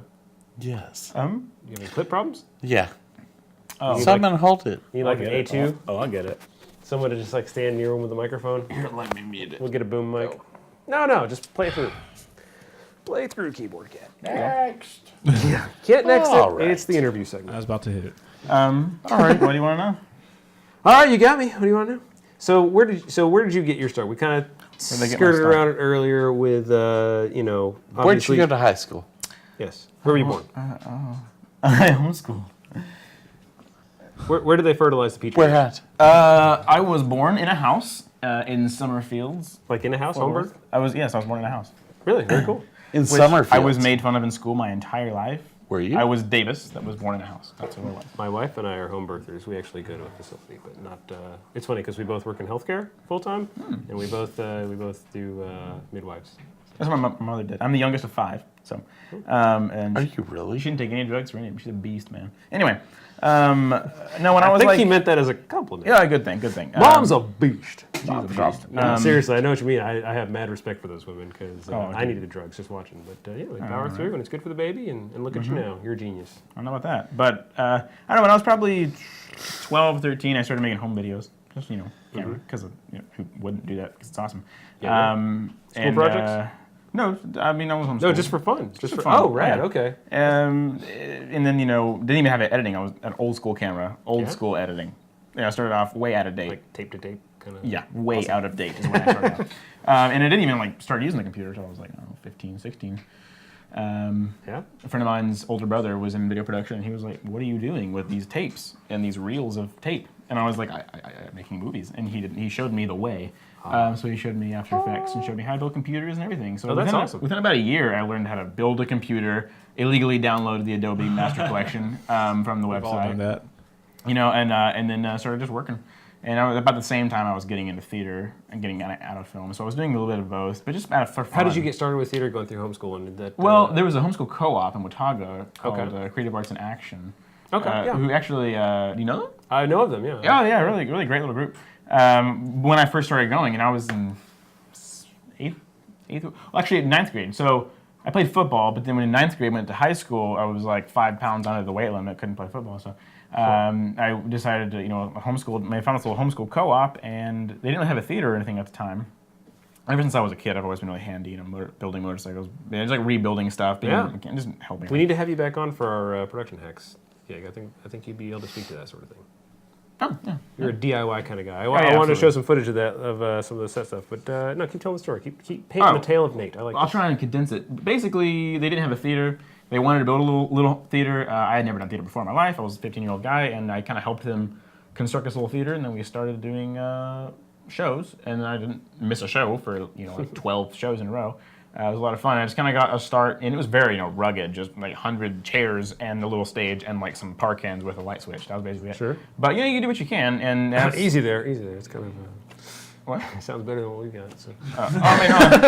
No, it really wasn't. It was And- really basic. It was a piece of crap. It was like, nicer than this. it was a lot of fun though. That was the first theater experience I had. And of course, you do one show, in theater, and you're hooked because theater is incredible. People in theater are incredible. And then I did film on the side as I was going older, but kind of got out of film, got more into theater. And then I went to this big convention. What kind of film? Like working professional? No, I was just doing a project. Some people would want like, hey Nate is video, right? You have a reputation for doing video, you know, and so I want to make this video, and so I just help friends make videos. Okay, and cool. So, I didn't ever start thinking that I'd be able to make a career out of it, but it's kind of where it led me. I mean, honestly, living the dream. the animating for videos and compositing is actually what took me in After Effects, what I do today, because everyone. I mean, it's in the field. Actually, it's even people that do work for animation companies and compositing companies. Not many people know After Effects very well.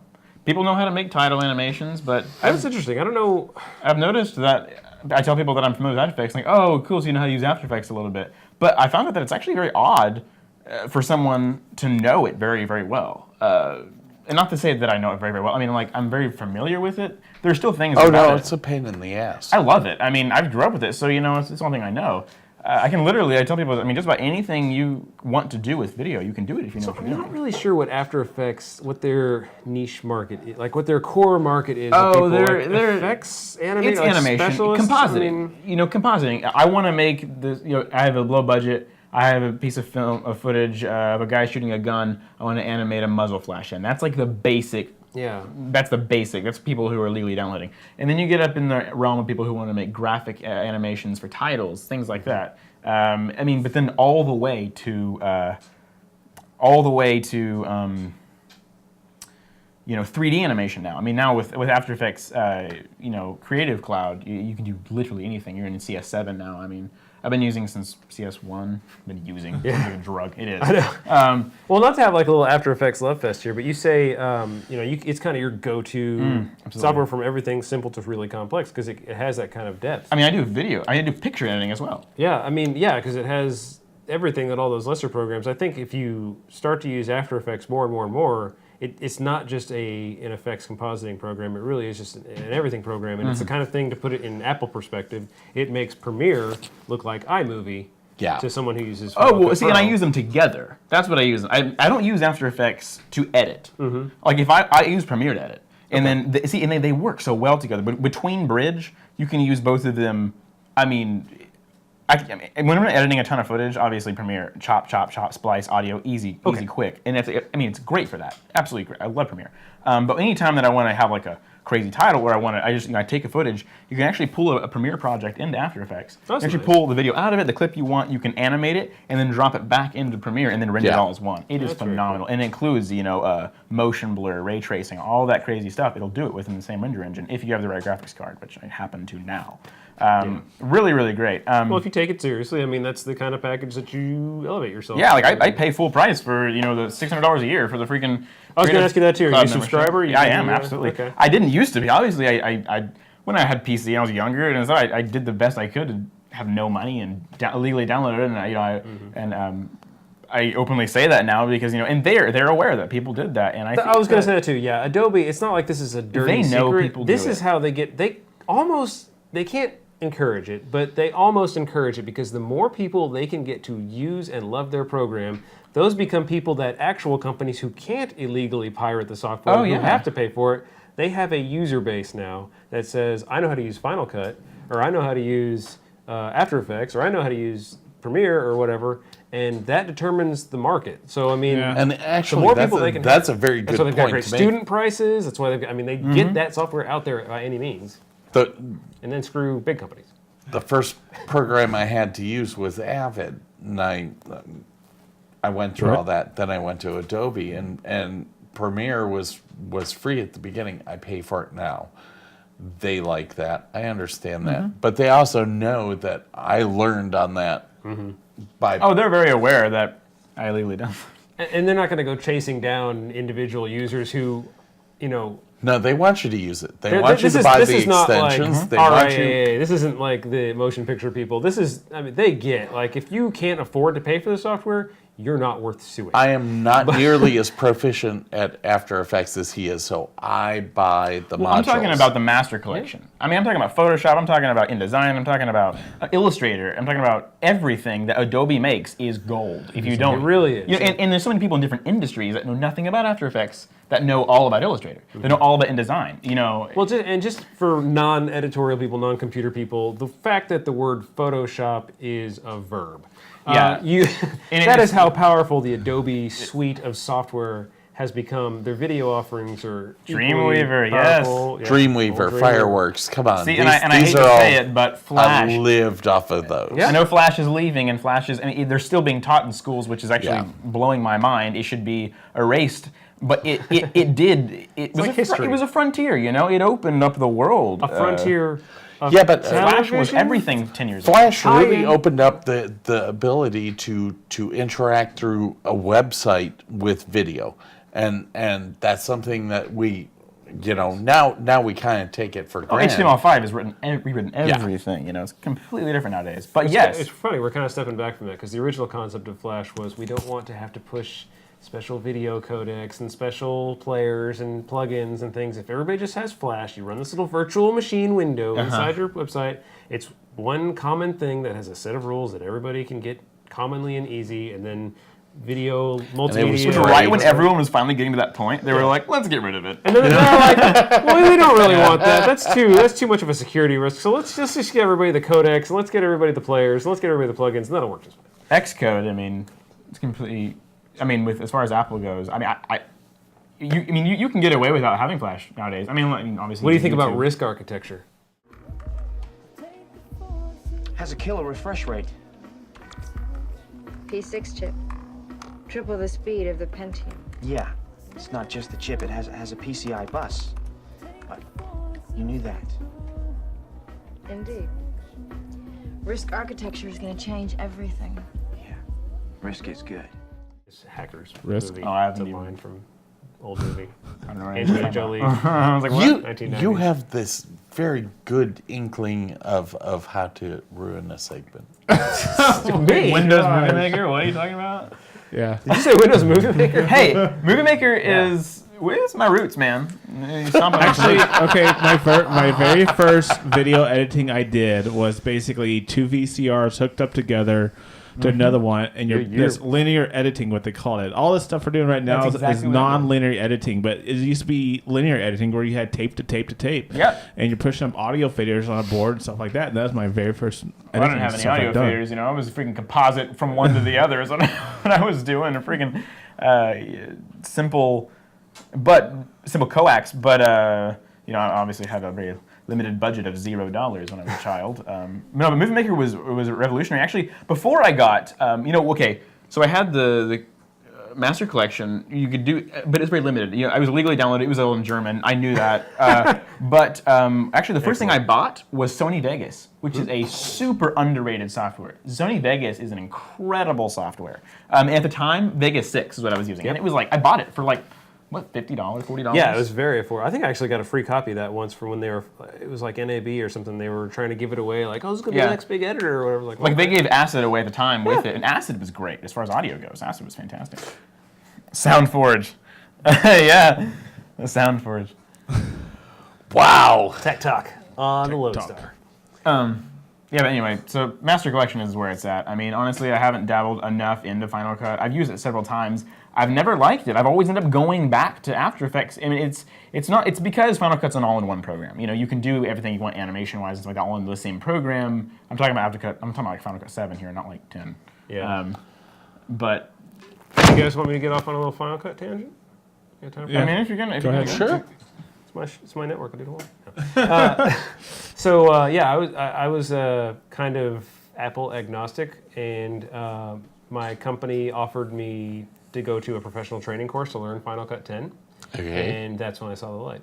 Because I wouldn't have paid for that personally. I would have thrown down $2,000 to learn how to use a $300 program, but they did do that, and then I went through and they explained in depth why things are laid out the way they are, and it's not that they're nerfed compared to Final Cut 7. It actually does everything 7 does and more, and there's more metadata built into it. It's more searchable. It's built for archivists and editors and really quick productions, but you can also get granular and do little things and everything. So there's a lot of power to that really cheap program, and it's almost a destabilizing technology, except that their marketing people did not keep up with the whole industry just saying, nope, we don't like it. This isn't 7. It's stupid. Throw it out.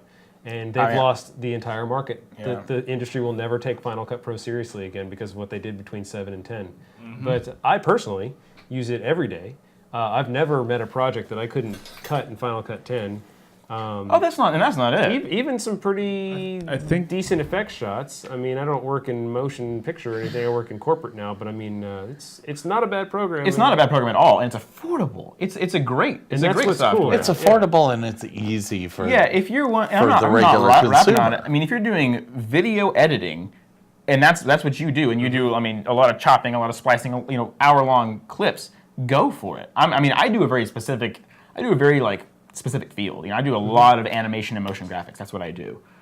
So I very rarely get projects where people want me to do like hour-long cuts, and then I'm like, why don't you give it to my friend over here who does that, because I don't want to do that. But that's what I would use Premiere for. And then anytime I wanted to do motion graphics, I would go in After Effects and I'd use them. They're you have to use them together. Yeah. For sure. I haven't dabbled in Final Cut really to the point of not going back to After Effects. Well, my point is, if you haven't, check out Final Cut. It's decent, and if you don't think it's decent, it's probably because you haven't quite learned it well enough. Actually, the guy who made Premiere made Final Cut, and the guy who made the original Premiere is the architect who went back and said, you know what, the way we've been doing video editing for decades now, it's flawed at its core. Here are some organizational things that we need to change and rethink, and that's what makes the workflow. Let's really look at work. things in the linear, non-linear world. We've already dealt with that as being the wrong way to edit. So Well, and I think really, if you go back to the history of Adobe, it was the whole A/B cutting. That it's already been done. That non-linear thing that was designed really to appeal to the linear editors, the professional industry people who were doing tape-to-tape, reel-to-reel editing. This was the digitized version of that. It was never meant to be this powerful non-linear tool that it kind of evolved into being. Yes. So that's what this latest iteration of Final Cut is like, all right, that's a foregone conclusion now. We know that non-linear editing is the way of the future. Yes. We also know that the social media is a very real part of what we do in broadcast and motion picture. And we also know that you're going to have terabytes and terabytes of data that you're going to need to go recall at some point. And now this, that film archival footage logging is kind of baked right in, where it doesn't require a film logger and an edit decision list to go do these massive productions. It's all built right in. You do those things on the fly. So it takes what used to be what could have been, if you're not a one-man band, if they were big studio editorial jobs where you had a team of people working on, footage. You think of your reality television shows. You got days and days and days of footage from multiple camera angles, and some poor producer's assistant is back there. Oh, this is good, this is bad, this is a good shot, this had bad audio. You do that in edit in real time now. It turns that process into a one-man band shop, and it's very powerful. You may not use any of it, but it's there, and that's what drove the redesign, not a how do we make a cheaper Final Cut, how do we make a new iMovie. So there's some power to it. I cut my teeth on Premiere. I think Premiere 5.5 was where I started doing that. Oh, So, really? Yeah, so I was always a big Premiere guy, and then... Did you ever dabble in Premiere Element? Actually, yeah, when I went to It was a Windows cool 7 laptop, it was I had a cool little Element. software, yeah. Yeah, it came on there for free, and when I first started getting the fun. Lone Star stuff, we did cut most of our stuff on that because it was very, live to tape, add an intro, add end credits, done. Yeah. I think if it Push would it have come straight in to YouTube. earlier quick, for me. easy. Yeah, I think if it would have in come in out. earlier for me, I would have liked it more. But like by the time it came out, I was like, "Oh, this is cute. I'll go back to After Effects." That's lovely. And we're done. But I mean, it was cool. And I think they should have stuck with it. I wish they didn't kill it like they did. Yeah, it was... It was. I think it had a lot more potential than they gave it. Jordan and I kind of had an editor's nerd fest last week talking about NAB and then a little bit of editorial things, and we kind of talked about the entry-level softwares that are out there, the really basic things, and there's definitely a place for that, especially in the YouTube economy where you're not doing huge compositive motion effects shots, where you're just cutting your webcam footage down. Exactly. I mean, there's definitely a need for that. You don't need to be paying $500 for the most basic of editorial tools. And there are options out there that are good for people. And but what you you're work not on, needing. Go and look at the Adobe Creative Suites. I mean, you're talking about $2,500 worth of stuff. Yeah, well, and that's For another thing. $50 a month. Yeah. Yeah. And the subscription model. I used to really be skeptical about that. I was very much a. The I wanted it subscription's at first totally until I worth bought it, and then I Yeah. was like, "This is so worth it." Yeah. Why wouldn't you have the It the saves latest my iteration? project files and my cache files, so I can go to another person's computer, and I can log in to my Adobe Creative Cloud, and I can download my project file and keep working. And It is Microsoft incredible. Office is doing that now. It's another software suite that like. Screw Microsoft, but well, yeah. Well, I would always be, like, oh, of course I'm going to buy the software. I'm not going to rent my software. But if you're a student and you don't need a $200 PowerPoint application on your computer every day for the rest of your life, if you have a project you need to do, rent it for $10 that month, and then stop renting it. And you've saved $190. But if you're a student, you can get it for freaking $25 a month. Right? Yeah, there So are a there's lot all of kinds of. deals. I mean, and then the prices are right there on the website laid out. So check it out if you haven't and you want to do. I mean, it's freaking incredible. I mean, I would say it's not worth if you're doing it and you need the software. It's not worth that whole. Hey, do you have that Photoshop that I can borrow on your computer now? Yeah, like there's it no is reason totally to worth pirate. purchasing. It's very cost effective. It's very affordable, and it's one of those things that makes me feel like an old man because I used to be like, no, we got to. Plus, I write it off every year. So there you go. I write off $600 every year. Plus my $4 a month in taxes. So it's really great. It's really worth it as far as animating goes. So you're a video editor. You got a strong background in DIY video and everything from tape-to-tape video production now to the most advanced non-linear systems in existence on the face of the earth, and you do all that out of your home-based business. You're also strong in the theater community here in North Texas and a thespian, from what I hear. Not only behind. Do the face. No. Thespian. But yeah, you're doing some on-screen time. Not We were a talking lesbian, about but that a at the top of the show. thespian. For some of you who haven't been joining us for this marathon 8-hour broadcast, let's cycle back around and talk about what you're working on now. Where can we see Nate in the community? Oh goodness! You can see me in Rockwall. You can see me in Fort Worth. You can see me in Dallas. You can see me in What are you doing in Rockwall? Irving.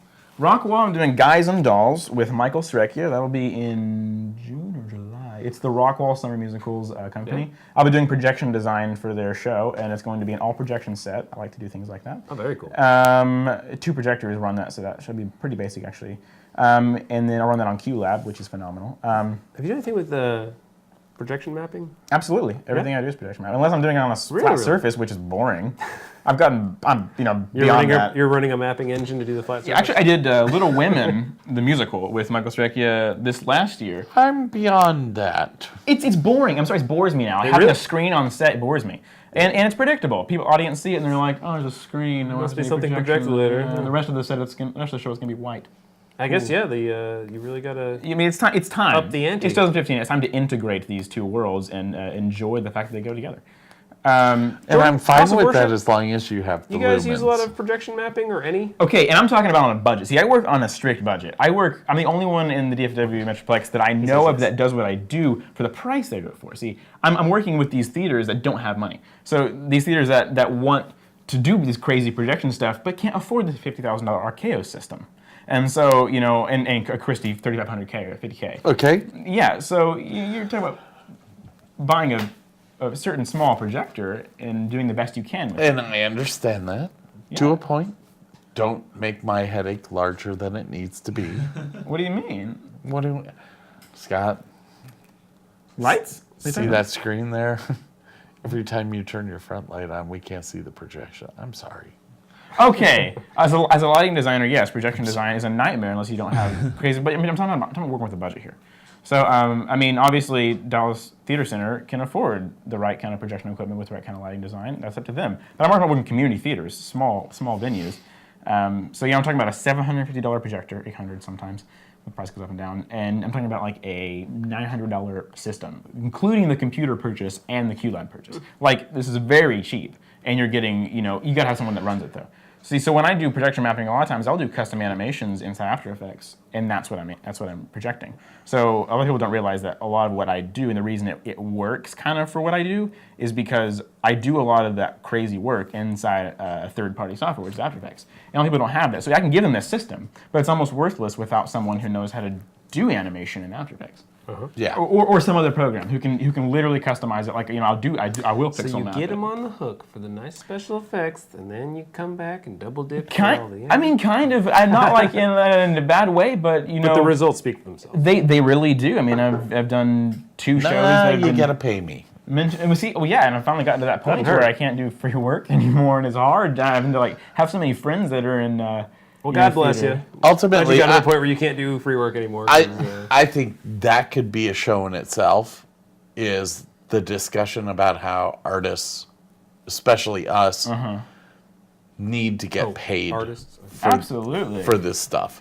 Because, dude, But also still respecting. inundated That's kind of a hot button. daily He's, with people definitely asking, getting paid. can you come do this for free? Yeah, and see, it's not that, and the people take that as like, oh, well, you don't respect the community theater. That's absolutely not what I'm saying. You know, I volunteer for 7 different companies. It's the fact that somebody's talking to me here. Oh, I'm sorry. Yeah, a lot of people need help with projections. That's the thing. You know, a lot of people do, and a lot of people don't have money to put out. So I had to start putting a price. Like last year, I had to start putting a price on my work, and working with the right people. You know, like working with Michael Serecchia, he just takes me where he goes, and he's like, I have to use Nate, and so they don't have much of a choice, and they want to use him, so it's been very good for me. But, you know, you get a reputation for yourself, and I've been very, very blessed that I've worked with really great people, you know, not like Scott, you know, fuck Scott, but I'm just kidding, I love you, Scott. We haven't even actually done a full show together besides Xanadu, which was tiny, on tiny scale. Yeah, it was. I was hoping to come in on Phantom, but that was and Phantom ended up being really great, and then Little Women ended up being really great, and then those are both shows that I integrated projections with throughout the show. It's not like people have seen projections in shows where they're like, oh yeah, they have a PowerPoint and they have some pictures of some flowers up there to make it look like we're in a garden. That's not what I'm talking about. I'm talking about like seriously 3D mapping into this set to make this video a part of the world, you know. And we are in the era we can do that now for an affordable price. We don't have to call it a KO site. Yeah. We do, and you know, yes. And if you've got the right people around you, you can make it look good. I mean, you and I have done 2 shows together now. We've made both of them look good via lighting, it's all about collaboration. projection. Yeah. You know, like and I've worked with lighting designers that won't work with me. Projections look like shit. I've also worked with lighting designers that are like, you know, whatever you want, Nate, whatever you want, I'll pull the lights down, and they do. And then you know, everything looks terrible. And then I've had lighting designers who have done like almost the same show, same venue kind of thing. And we've looked brilliant. It's all about collaboration, and it just goes to show people have been building sets for hundreds of years, been doing lighting for 100 years on shows, and this projection is a new realm. People aren't ready for that. You know, they have a lighting budget, they have a set budget, they don't have a projection budget. Your ability to innovate will determine how employable you are. When I work with Nate, when I know I'm going to do a show with Nate, the biggest thing that I do is I add a lot of side light, like the Column Awards, the whole cabaret scene. You could see the projections because everything was lit by side light. It's very easy to accommodate projections with lighting. Well, it depends on your venue. It depends on your equipment. Well, it also depends on the vision of the director. There's a lot of designers that don't want... Are you guys jazzed about laser projection? Yes. I mean, you're talking about an affordable realm here. There's a lot of stuff that I don't do because it's obviously it's out of my budget, but I'm not saying I'm not ready to get into it. Yeah, but I mean... It's coming. Well, DLP was a new thing. Yeah. And now I'm buying DLP technology, which is... DLP completely re-innovated 20K LCD. bulbous projectors. Seriously, LED Trust me, DLP laser's coming, and it's going to make things 150 times better for me as a lighting designer. Oh, it's incredible. It's absolutely incredible. Because laser projection is so freaking bright. Can you tell us how to contact you about projections, like a URL or something? Yes. You know what? That's the thing too. I've been so busy working that I haven't even taken the time this last year to make myself a website or something. Promotional write-offs. Nate has not enjoyed I haven't had time for that because I've been so busy, which is a good thing. But yes, make sure in what a link in the video you can attach my info if you want. Say it and I'll font it. So. I mean, I don't want to give my phone number or personal email out, but you can email me. No, you don't have a website, so... I don't, so you'll have to contact me directly. I do need one. If you're watching this, you can email us showtechshow@frontiertelevision.com. We will pass you along to our friend Nate and make sure that... I'll get a website up quick. Don't call us, we'll call you. You know? No, but seriously, we'll disseminate that, and if anybody does have some...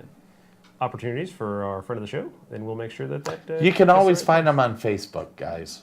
Yeah, Nate Davis. I'm there somewhere. Search. He's easy to find on Facebook. Find him. Look at this mug. Thanks. Remember it. Well, guys, that was good talk. Is there anything else you want to share? I mean, we can go all night. We've got the network. The floor is yours. No, I mean, it's hot as balls. I want to play the guillotine video. I love that. Oh yeah, did you ever get that? Tito? Did you get it? I'm also a set designer and kind of an engineer of sorts. Okay. And do a master carpenter kind of in theater, so I do a lot of building, things like that. and I built a guillotine for Scarlet Pimpernel, which is a show we did at Artisan Center Theater. And people just like this clip because it's interesting. It's a full-size guillotine I built for a show. It's cool as crap. I mean, this is in rehearsal. Way before it was finished, we had when we were first like dropping it, playing with it. It's a real steel blade guillotine, very heavy, very terrifying to put your head in. But you got the clip. Been in theater for almost 30 years, and it's something that I just This is my helper Charles. It was terrifying. So that blade collapsed up into the stock. I designed all that, and then this was before it was done. We painted it to look like wood. It was really awesome. It actually folded up into the ceiling for the show and then came down center stage. It was a theater in the round, so a little bit different. That gap where the head goes actually had foam in it that was painted like wood. So lots of stage tricks there to make it look like. But it was very convincing. Every night you had people just thinking that we really cut someone's head off. And we were talking about it earlier. It's a loud set piece. It makes an impact. You can tell that sucker is steel and wood. And we all took turns sticking our head in there, man. And it just did. Even though I built it, I knew it was strong. I knew how it was working. It still terrified me. No way. How ironic would that be? Like, local set designer chops his own head off. Awkward. Pretty cool though. Yeah, that's a nice little homebrew device you made up. I love doing visual effects like that, like in shows. I love doing general set design is a lot of fun, and building is a lot of fun, but specifically worrying about like engineering and special effects in shows is like my passion. Like if I could just do full-time special effects, I'd be happy. Ultimately, he's one of those guys that even myself as a master rigger, I would trust with the engineering. Like the engineering that you came up with for Tarzan, I was sitting there going, this crap shouldn't work.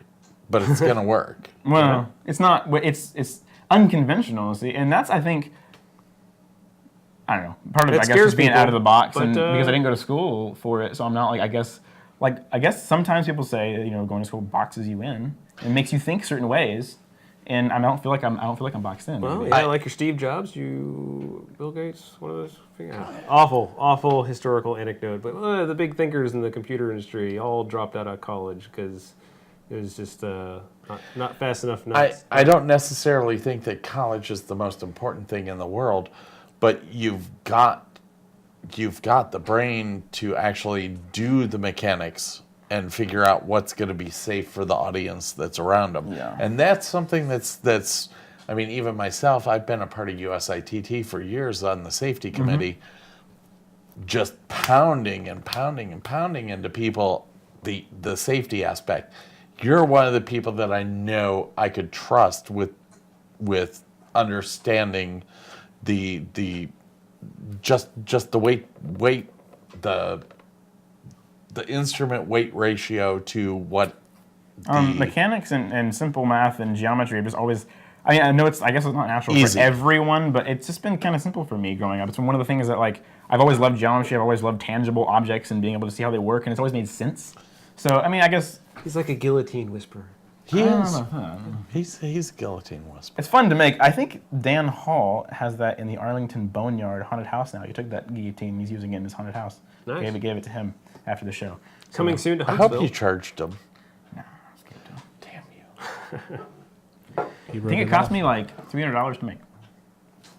So, But he wrote it off. Want a guillotine? you need a guillotine. Yeah. Or I anything heard they're starting to reverse those lethal injections now, so you might get a state contract. Hey. That's kind of cool. It's coming. I did think about making a real one just for the fun of it, but I was like, you know what, it's not going to be a good Just idea. for the fun of it. That's where you lose me, Nate. That's where you lose. That wouldn't want was their a very good own show up live until working- that point there. Now, yikes. Thank you so much for joining us and for sitting in. This is an extremely long show by our standards, but I think it was chock full of good information. 2 hours. 2 hours. Yeah, I know. It's we've got about 22 more hours to fill on our program schedule, so that's good. This is we're making headway. Yeah. We should probably finish this up because I got to pee. Yeah, I gotta pee too. Yeah, I do this entire I'm time. sweating bullets up here too. These LED lights are not holding power. Hey, they're better than what we're Good Lord, we would have literally melted into our chairs if this was incandescent. So Poor John. Yeah, let's play him out, Keyboard Cat. Thank you all for joining us once again here on the Lone Star Webcast Network for another exciting Showtech show. We'll be back again next Sunday at 8 o'clock Central Time. We're going to be talking about production hacks, the beginning of our series on I always say tips and tricks, but cool things and pro tips for you in the production world. We're going to focus, I think we're going to start off by video. Don't hold me to that. But anyway, production hacks coming up on a very soon. I'm just going to keep this sentence going so you have to keep pointing awkwardly. Join us next week, Showtech Show, 8 o'clock Central, frontiertelevision.com. Thank you, everybody.